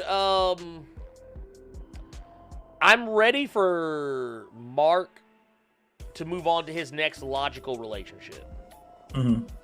That's what I'll say. It's time for him to move on. Stop dating normies. Wow. I'm sorry. If I was a superhero, I wouldn't date a regular person. I don't know, man. I don't know. Well, it depends on what my powers are. I don't know. Also, quick question, because I don't remember this about the comic. The thing with Black Samson, what was going on with him? Yeah. I can't remember if he got his powers back or not, because that's what it seemed like was going on. Yeah. Yeah, like he was getting his powers back. He got him back. Yeah. And then... Yeah, he got him back in the book.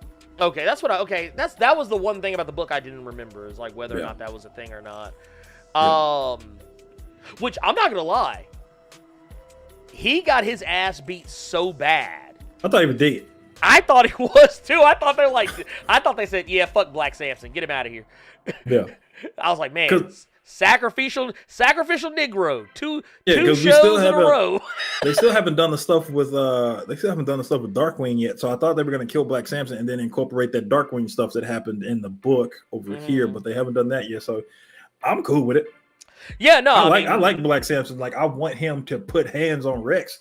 I hope they differ from the book and just have him beat the brakes off of Rex. But now Rex can't talk that shit no more. Yeah. Oh yeah, you used to have powers. Come here, motherfucker. Come here. Come see me. We got another. We got to find out a super chat from Brandon Hodge, basically saying, "What are your thoughts on Hickman leaving X-Men? What are your thoughts on what he will do next?" He's not leaving X-Men. He's just not writing the core book anymore. He's going to be writing something else. We don't know what it is yet, but we actually talked about this last week. I mean, eventually he will have to leave X-Men, but I mean, I'm fine with it. I mean, he's still the head of X, so he still calls the shots on everything. Anything a writer does has to be run through him before it is allowed to go into any of the books. So, I mean, even if he's not directly writing a book, he's still technically influencing the book. Now, when he does inevitably move on from X-Men, I don't know what I would want him to do, honestly. Maybe, yeah, I would want him to go somewhere to a book that I don't actually read normally. Yeah, that's always what I want. Yeah, go somewhere where I'm not already at. Like I always tell people, go to Guardians of the Galaxy. I don't read Guardians of the Galaxy very regularly. Go to, we got No, Kieran don't do Gillen. that. Don't do that. Don't do that, because Al Ewing over there chilling. Nope. Oh, you know what? I forgot. Nope. You're right. Leave that shit alone. Leave Al Ewing's, leave Al Ewing's properties alone. I tell you what. Okay. You know what? Once again, how we talked about how Al Ewing was writing black people better than black people back, like way back. Okay, Yeah. I tell you what. I'm not gonna say that Hickman does the same, because he doesn't. But I would be curious what he would do with a franchise like Black Panther. Like, you have Ta-Nehisi Coates has gone in and written all this backstory, this crazy backstory. I'd be curious to see what Hickman would come up with. Okay, so this Surprise is what I'll say on it. This is what I'll say on it, because we still got super chats and we probably got a bunch of questions. Yes, we do. I read Hickman's Avengers, both of them, even though it pissed me off that I was being forced to buy one book when I was trying to just read the other. Okay, so I've read his Avengers. I've been reading this X book. I know all of you people won't shut up about Fantastic Four. Here's the thing. I don't want him anywhere near Wakanda. Not because of the color of his skin, but just because I think he's going to make that shit overtly confusing. Okay, I will give you that. He might over-confuse me. It's going to be so confusing and fucking long-winded, because I think this is one thing you fucking forget. And one reason you forget, because he ain't brought that shit up since. When we were reading the Dawn of It, when we read Powers of 10 and all that shit, and that, whatever the fuck that year 10 million shit was. Oh, yeah, with the phalanx. Yeah, okay, actually, I take that back. I don't want to see him try to do shit like that with Wakandans. I take it back. Not Black Panther. Okay, I tell you what. Hulk. Because Al Ewing's run with Hulk is ending, so. Yeah. I mean, if Al Ewing was on the book, past issue 50, I'd say fuck no. But I would be curious to see what Hickman could do with Hulk. I'd be very curious to see how he would compartmentalize the Hulk. Let's keep it moving here. We've got twos and one with the $5 super chat says Jordan Peele's Get Out had the same effect on movies that Alan Moore's Watchmen had on comics. A unique twist, becoming an unfortunate trend. Yep. That's what they did with Black Pain. It's become a trend. Let's get Black Pain moving. Let's see what else we got. Try to see if there's anything else. Oh, good lord! Every time I think I'm done, I find another. I'm not mad. Just saying, it's like the chat just doesn't refresh for me on this thing as it does for another. Well, but anyway, COBY. Yes. Carter and Truly, I truly appreciate to see real black men expressing themselves and explaining comics, and is not afraid to truly be black and pronouncing their blackness through their explanation of the comics. Dude, that's what this is all about. I mean, that's all I am. I'm even wearing the shirt that symbolizes what I am. You get it? Because the shirt is black. Yeah.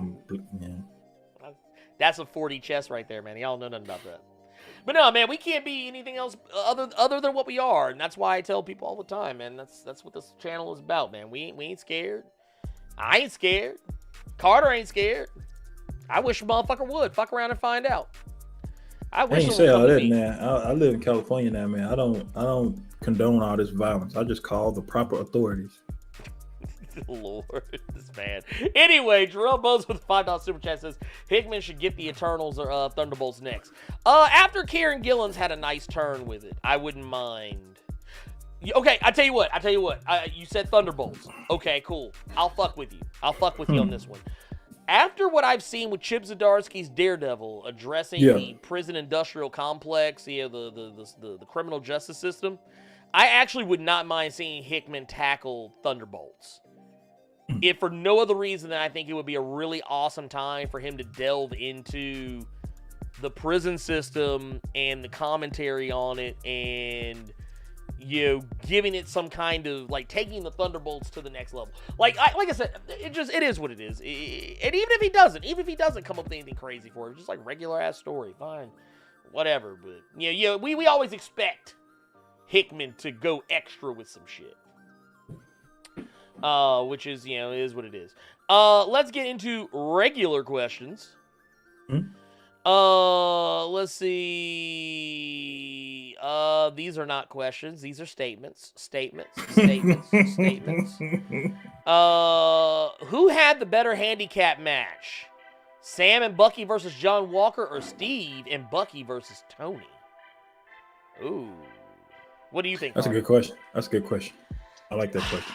You know what? Honestly, I was more invested in this fight, the Falcon Winter Soldier fight, than I was the Tony and Cap fight, because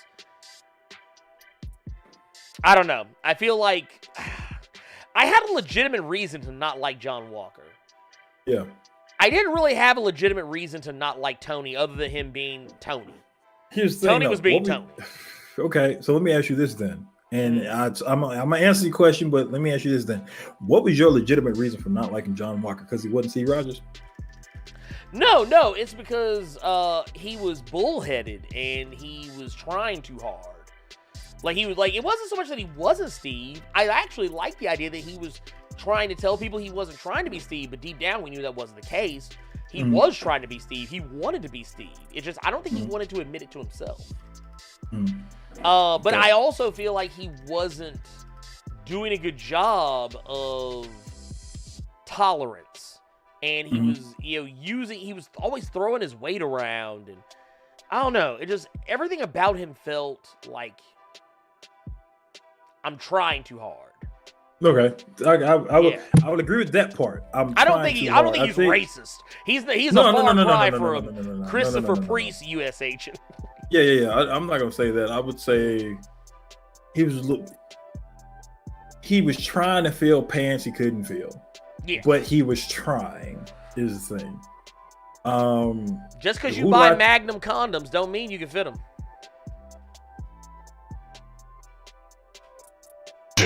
Danger. That's a really good, you know what? Funny enough, that works. That actually works. Who had the better handicap match? I think Tony. I'm gonna say Sam and Bucky. Only reason being, I hated the handicap match in Civil War because I personally thought Steve was in the wrong. Because, and I think I saw somebody else say a stupid ass comment about this, like Tony shouldn't have did what he did. You know what? I think it was in Discord.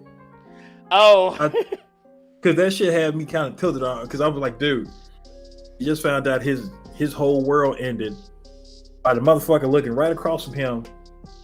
His BFF knew it. Of course I'm gonna put hands on you. Like, he knew things that he could have just told Tony. If he would have told Tony early on. Like, I do agree. Like, he shouldn't have kept that. I agree with that 100%. Yeah. My thing was... Cap was the reason I think Sam and Bucky had the better one is just because Tony was trying to kill Bucky. And the thing was, you didn't have to whoop Steve's ass like that. Or you didn't have to whoop you didn't have to whoop Tony's ass like that, Steve. Like, you really did. Because no armor. Steve Rogers beating his ass. Until he told Friday to learn what Steve was doing, you got that armor on. You still getting your ass beat down. I think he was beating the Vinci Latte. I felt bad about that fight. Yeah, so I think I'll give it to Steve and Bucky just because they both had a clear goal of get Shield. I honestly think. I mean, Sam and Steve. Yeah, I honestly think if Steve was not there, either Tony would have killed him or Bucky would have killed him. Yeah, but there would have been a murder. One thing. Yeah, somebody was getting got. My thing was Tony didn't deserve to get his ass whooped like that. He was somebody who was mad. That's all he was. He was hurt. He was a child again at that point. So taking Bucky out of the equation, just for Steve Rogers to beat Vinci Latte out of that motherfucker the way he did, like, I thought that was kind of cold-blooded. So I'll give it to Bucky and Sam. Plus, Sam doing the charging star was fucking dope. Oh yeah, no, I love that shit. This guy 38 says, I'm mad about Polaris winning. I love the X Factor comic. Do you think it was rigged for her to win? I don't think it was rigged. I just think, like I said earlier, I honestly think that people voted with their hearts and not their minds. And when I say hearts, I mean, or rather, when I say people voted with their hearts, I'm talking about people who actually don't read comics, people who are fans of Polaris, who don't like. Okay, and I want to make sure I'm clear about this. Mm-hmm. I'm not saying that you have to be a diehard, read every single issue of every single comic of every single character that you love.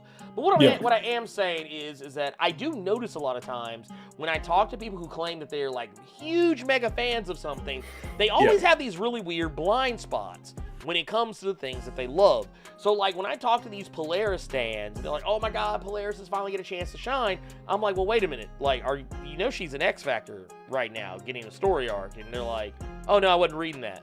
Or I bring up how, well, have you heard that like, she had a bunch of major story arcs in the previous volume of X Factor, or the fact that she's been in X-Men at least once or twice before. She's been on the X-Men roster at least once or twice before. People don't know because they weren't reading the X-Men then, or they weren't reading comics then, or they don't read comics at all. Yeah.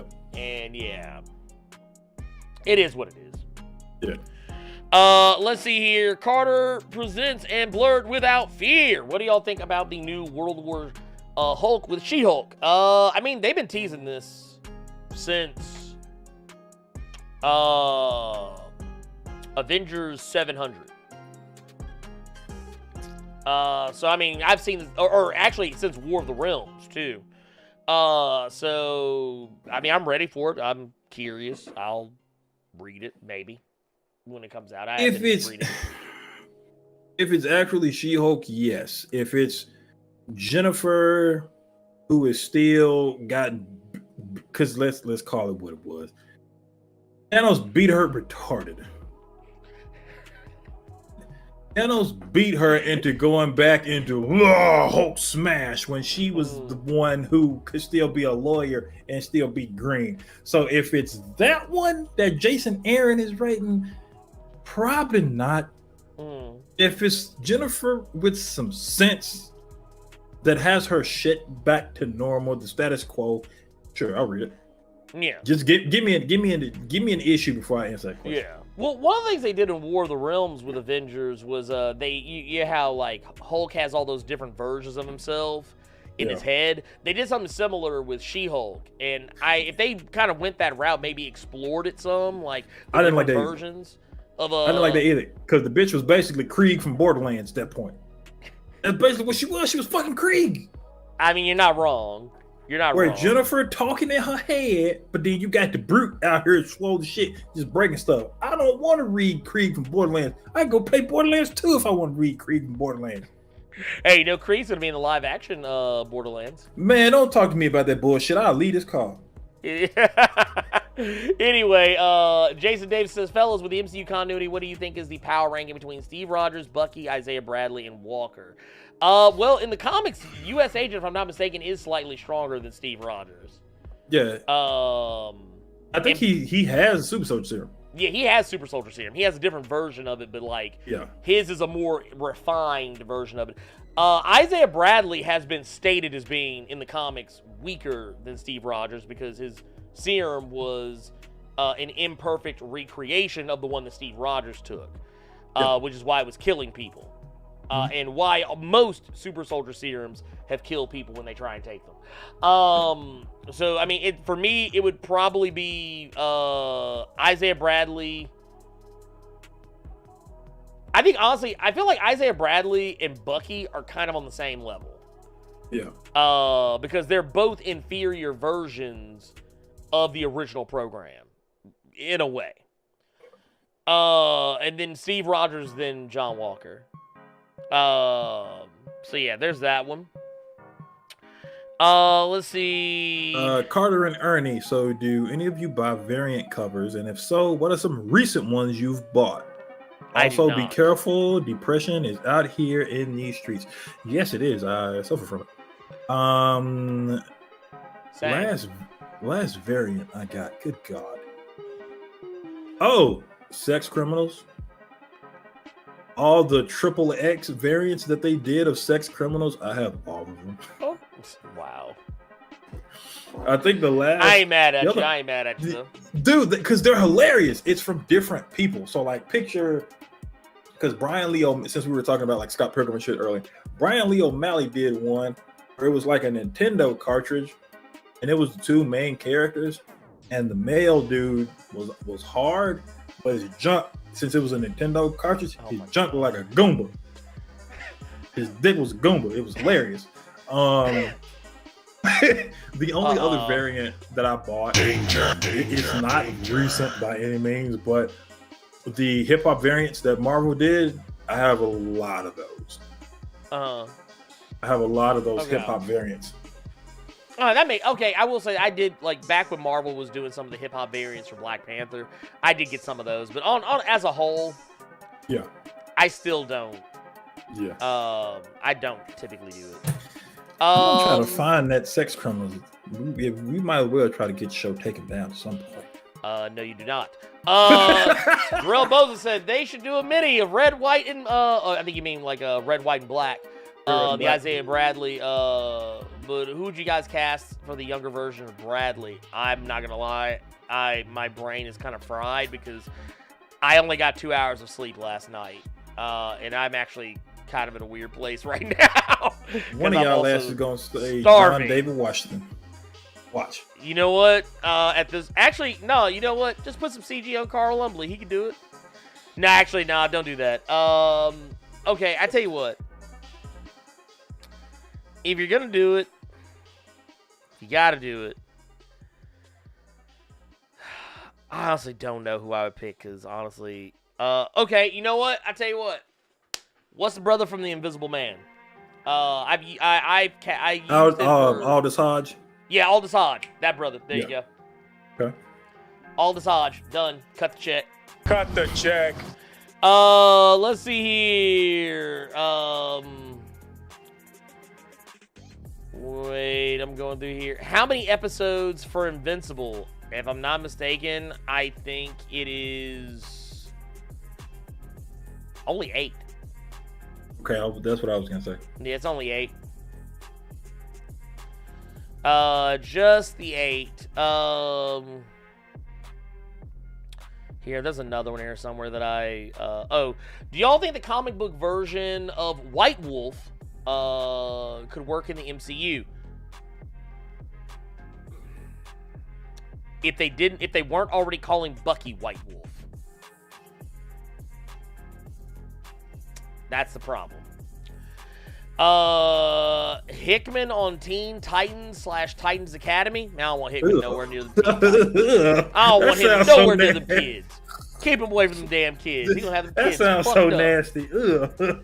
Nah, I'm joking, but I mean, I don't know why. I'm not joking. That book sounds nasty. I don't know why that book sounds nasty. But Hickman writing Teen Titans just sounds nasty. Nah, I don't want him touching Teen Titans. I don't want him to stay far the fuck away from Teen Titans. He could probably be one of the best. That could be the best run ever. But just Jonathan Hickman is not writing Teen Titans. Sounds so gross. Oh, you know what? Here you go. Hickman on the Terrifics. There you go. I mean, he's already written Fantastic Four. Why not the Terrifics? What happened to Damage? The same thing that happened Sideways. I like how you just start laughing immediately. Look, the same thing that happened to Sideways. Oh shit! I forgot about him. The same thing that happened. Shit! I'm gonna wiki that. What the fuck happened to Sideways? Actually, he was on Young Justice for New York Minute.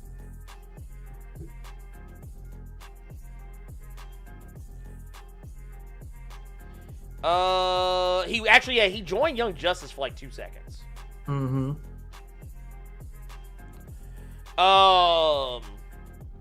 Thank you, Robo, for the heads up. Trying to see. Let's do. Yes, we do have a Discord. The link is probably just the link's in there. Just click that. Hickman on Green Lantern. What's that? Hickman on Green Lantern actually sounds interesting. Okay, yeah. Ooh, yeah, I actually would like Hickman on Green Lantern. He could really turn that shit upside down. Which Latinx character would you give a movie to first for Marvel and DC? It's funny you bring that up. I actually was looking at a list the other day. Mm-hmm. of heroes and villains of Latin descent. God, there are so many. And none of them get used, like, ever. Dude, check this out. You want to hear some bullshit? Where did she go? I was just looking at her.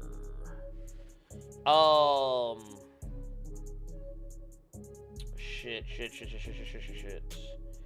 Okay, well, I can't find that particular character, so I'll just go to the one that's on my mind first. For one, I did not know for the longest time. Well, because we already have Echo coming along, but we also have the character, there's a version of Tarantula, that is Latinx.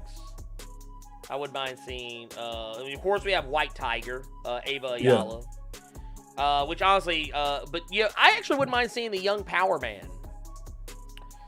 Young Power Man would be cool. I always forget Wind Dancer. is Hispanic, because they always draw her to look incredibly white, but I guess maybe that was a play on the fact that there are some white people who are actually Hispanic and don't look it. Or there are Hispanic people who look white and aren't white, but are actually Hispanic, if it is what I mean to actually say. I don't know, man. There's a lot of characters. Most of them are usually like background characters or behind the scenes style characters, whatever. But I don't know, man. I don't know. But if it was up to me, yeah, if we're talking, I mean, he'd have to get a new name because his name is fucking dumb. On Marvel, Living Lightning. I'm like, dude, we gotta come up with something better than that. You just Lightning. How about that? Because I don't know because people always make fun of Black Lightning. Oh, he's got black in his name. Why does this motherfucker have to be Living Lightning? But no, what? I just see him going to the hood somewhere rescuing somebody. Like, who are you? I'm Living Lightning. Man, get your ugly name ass out of here, bro. Living Lightning, big boot ass. Big head, little body, little neck, big chin looking motherfucker. They just start flaming. But no, but yeah, actually, you know what? For that very reason, yeah, White Tiger. White Tiger for Marvel, Blue Beetle, Jaime Reyes for DC. That's always gonna be my answer.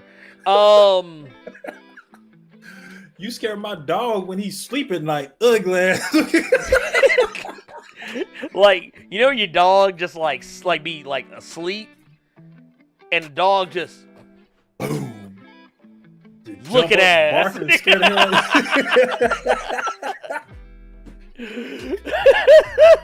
Ooh, Living like that boy couldn't come around us. Oh no, we would eat him alive. That motherfucker look.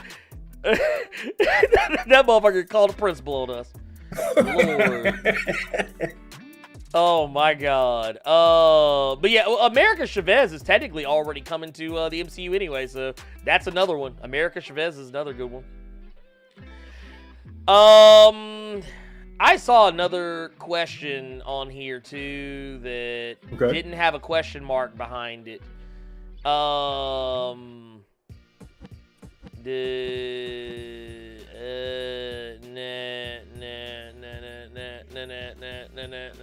looking. No, I got nothing. I looked. I tried to find it. I couldn't find it.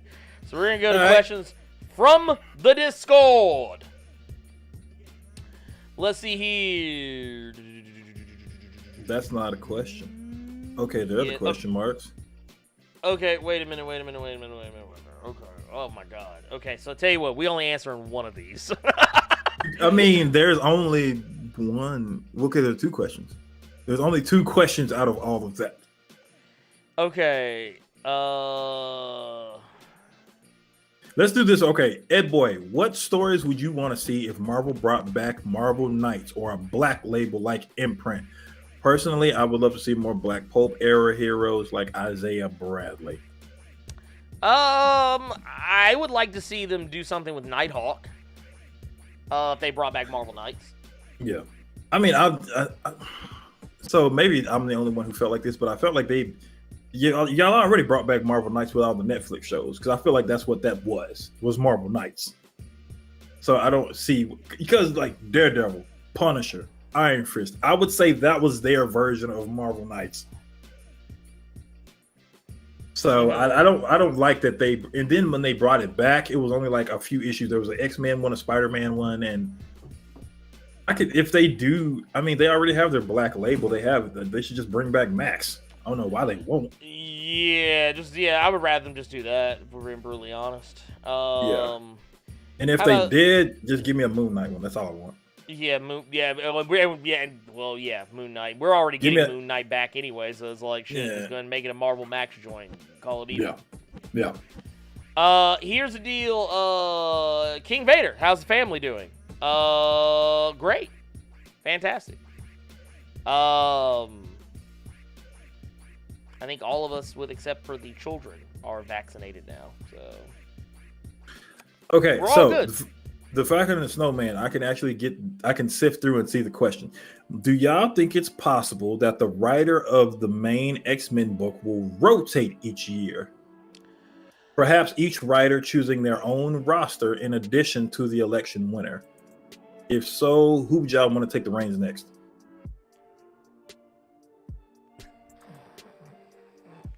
Al Ewing. It's my answer for everything. Al Ewing, please and thank you. Well,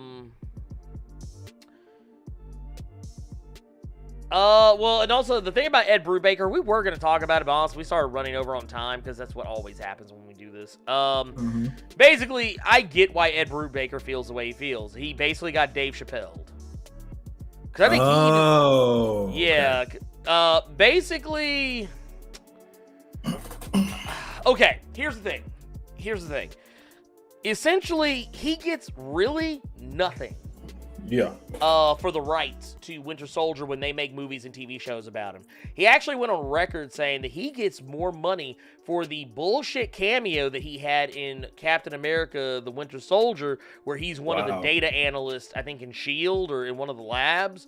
He gets more money for that role than he does for any royalties on the Winter Soldier. Regardless of how big or small the Winter Soldier stock has risen since Ed Brubaker wrote him. But that's neither here nor there. Well, it is neither here nor there, but you know what I mean. But yeah, it's one of those. And we talked about this earlier too. I'm not gonna rehash my feelings about Darwin not being on the team and all this other stuff. And I'm fine with Jerry Duggan, so I mean, I'm cool with it. It's one of those things I'm not mad about it. Rough Rider says, "What if the love they lost brings Sync and Frenzy closer together?" Well, for one, Frenzy is a fair sight older than Sync. So that's a May-December relationship we're talking about here. Okay, now, I've never heard that before. I'm using that. I mean, that's what they call it. It's called a May-December relationship. When you have someone who's older and someone who's younger, especially if it's a small age difference. But I mean, yeah, Everett, for all intents and purposes, is like, I would dare say at least 15, maybe 20 years younger than Frenzy. Yeah, maybe. Cause I always think of Everett being in like his early 20s. Yeah. And Frenzy, I kind of feel like the way that she's drawn and her attitude and how long she's been around, I would say she's probably at least in her late 30s, early 40s. Okay. But I would say no younger than like mid 30s. She is definitely not in her 20s. We go ahead and kill that. That's a grown woman. She got bills. That woman has had rent and utilities due. Okay. All right, you feel me? But no, I mean, if that brought them together, sure, but I don't know if I'd... And here's the thing, and I don't want anybody to be like, oh, Blerd doesn't want to see black love. No, it's not that. It has nothing to do with that. It's just a simple fact that They're two characters who have rarely, if ever, interacted with one another, which is already a problem in and of itself. And I would like to see them become friends. I would like to see, honestly, I would love to see more books where black characters are just interacting. You know, like, stop pretending like these characters don't talk to each other. That's why I liked Al Ewing's Avengers. Because even before the team actually formed, Luke Cage and Blue Marvel just having conversations. Yeah, they're just talking. You know? Like, I like stuff like that. I like it when black characters talk as though they've met before. Like, it's not some, like, that's not like, oh, we're just meeting because there's a crossover event. Yeah. You know. But yeah, I don't know if I want them to be in a relationship. Friends, sure. May-December relationships are very difficult and can become problematic, but it would definitely make for interesting storytelling. But unfortunately, neither one of them are on the same book together, so I doubt it will happen.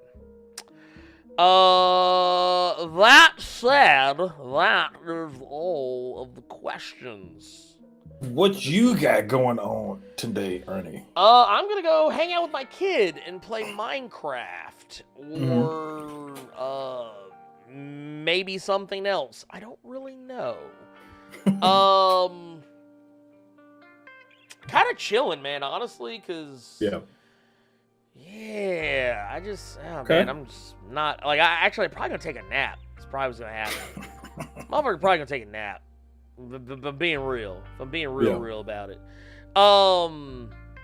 There might be a stream Sunday because yesterday I streamed and it was the first time I streamed all week because I've been hella busy. Sunday we might do a little something. I don't know what it'll be. I'm not promising anything. I know sometimes I say Sunday and it doesn't happen, but I'm going to try and be better about that.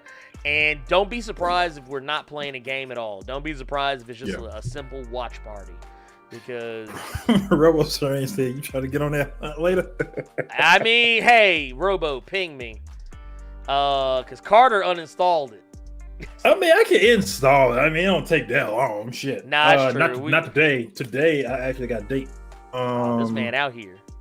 Well, I have a date and I have a game I have to finalize. If you all remember a couple months back, I told you all about how I was working at Sony Santa Monica and I was working on a game.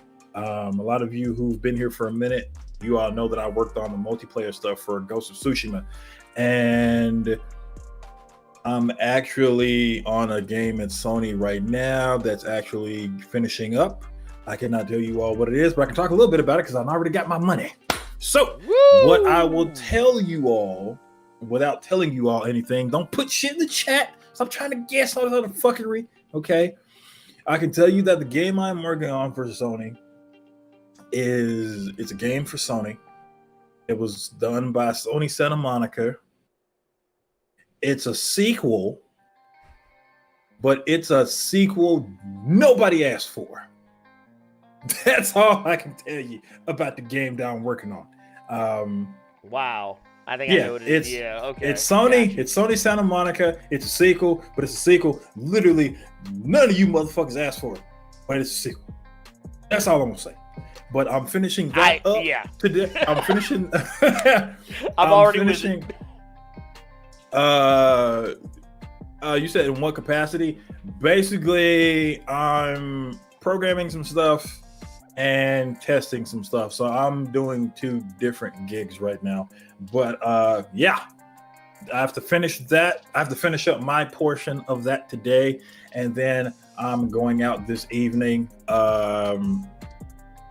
It's fucked up, Ernie. The girl, she wants to go see Mortal Kombat. I've already seen it. Oh, damn. And so I don't know how I'm going to do this again.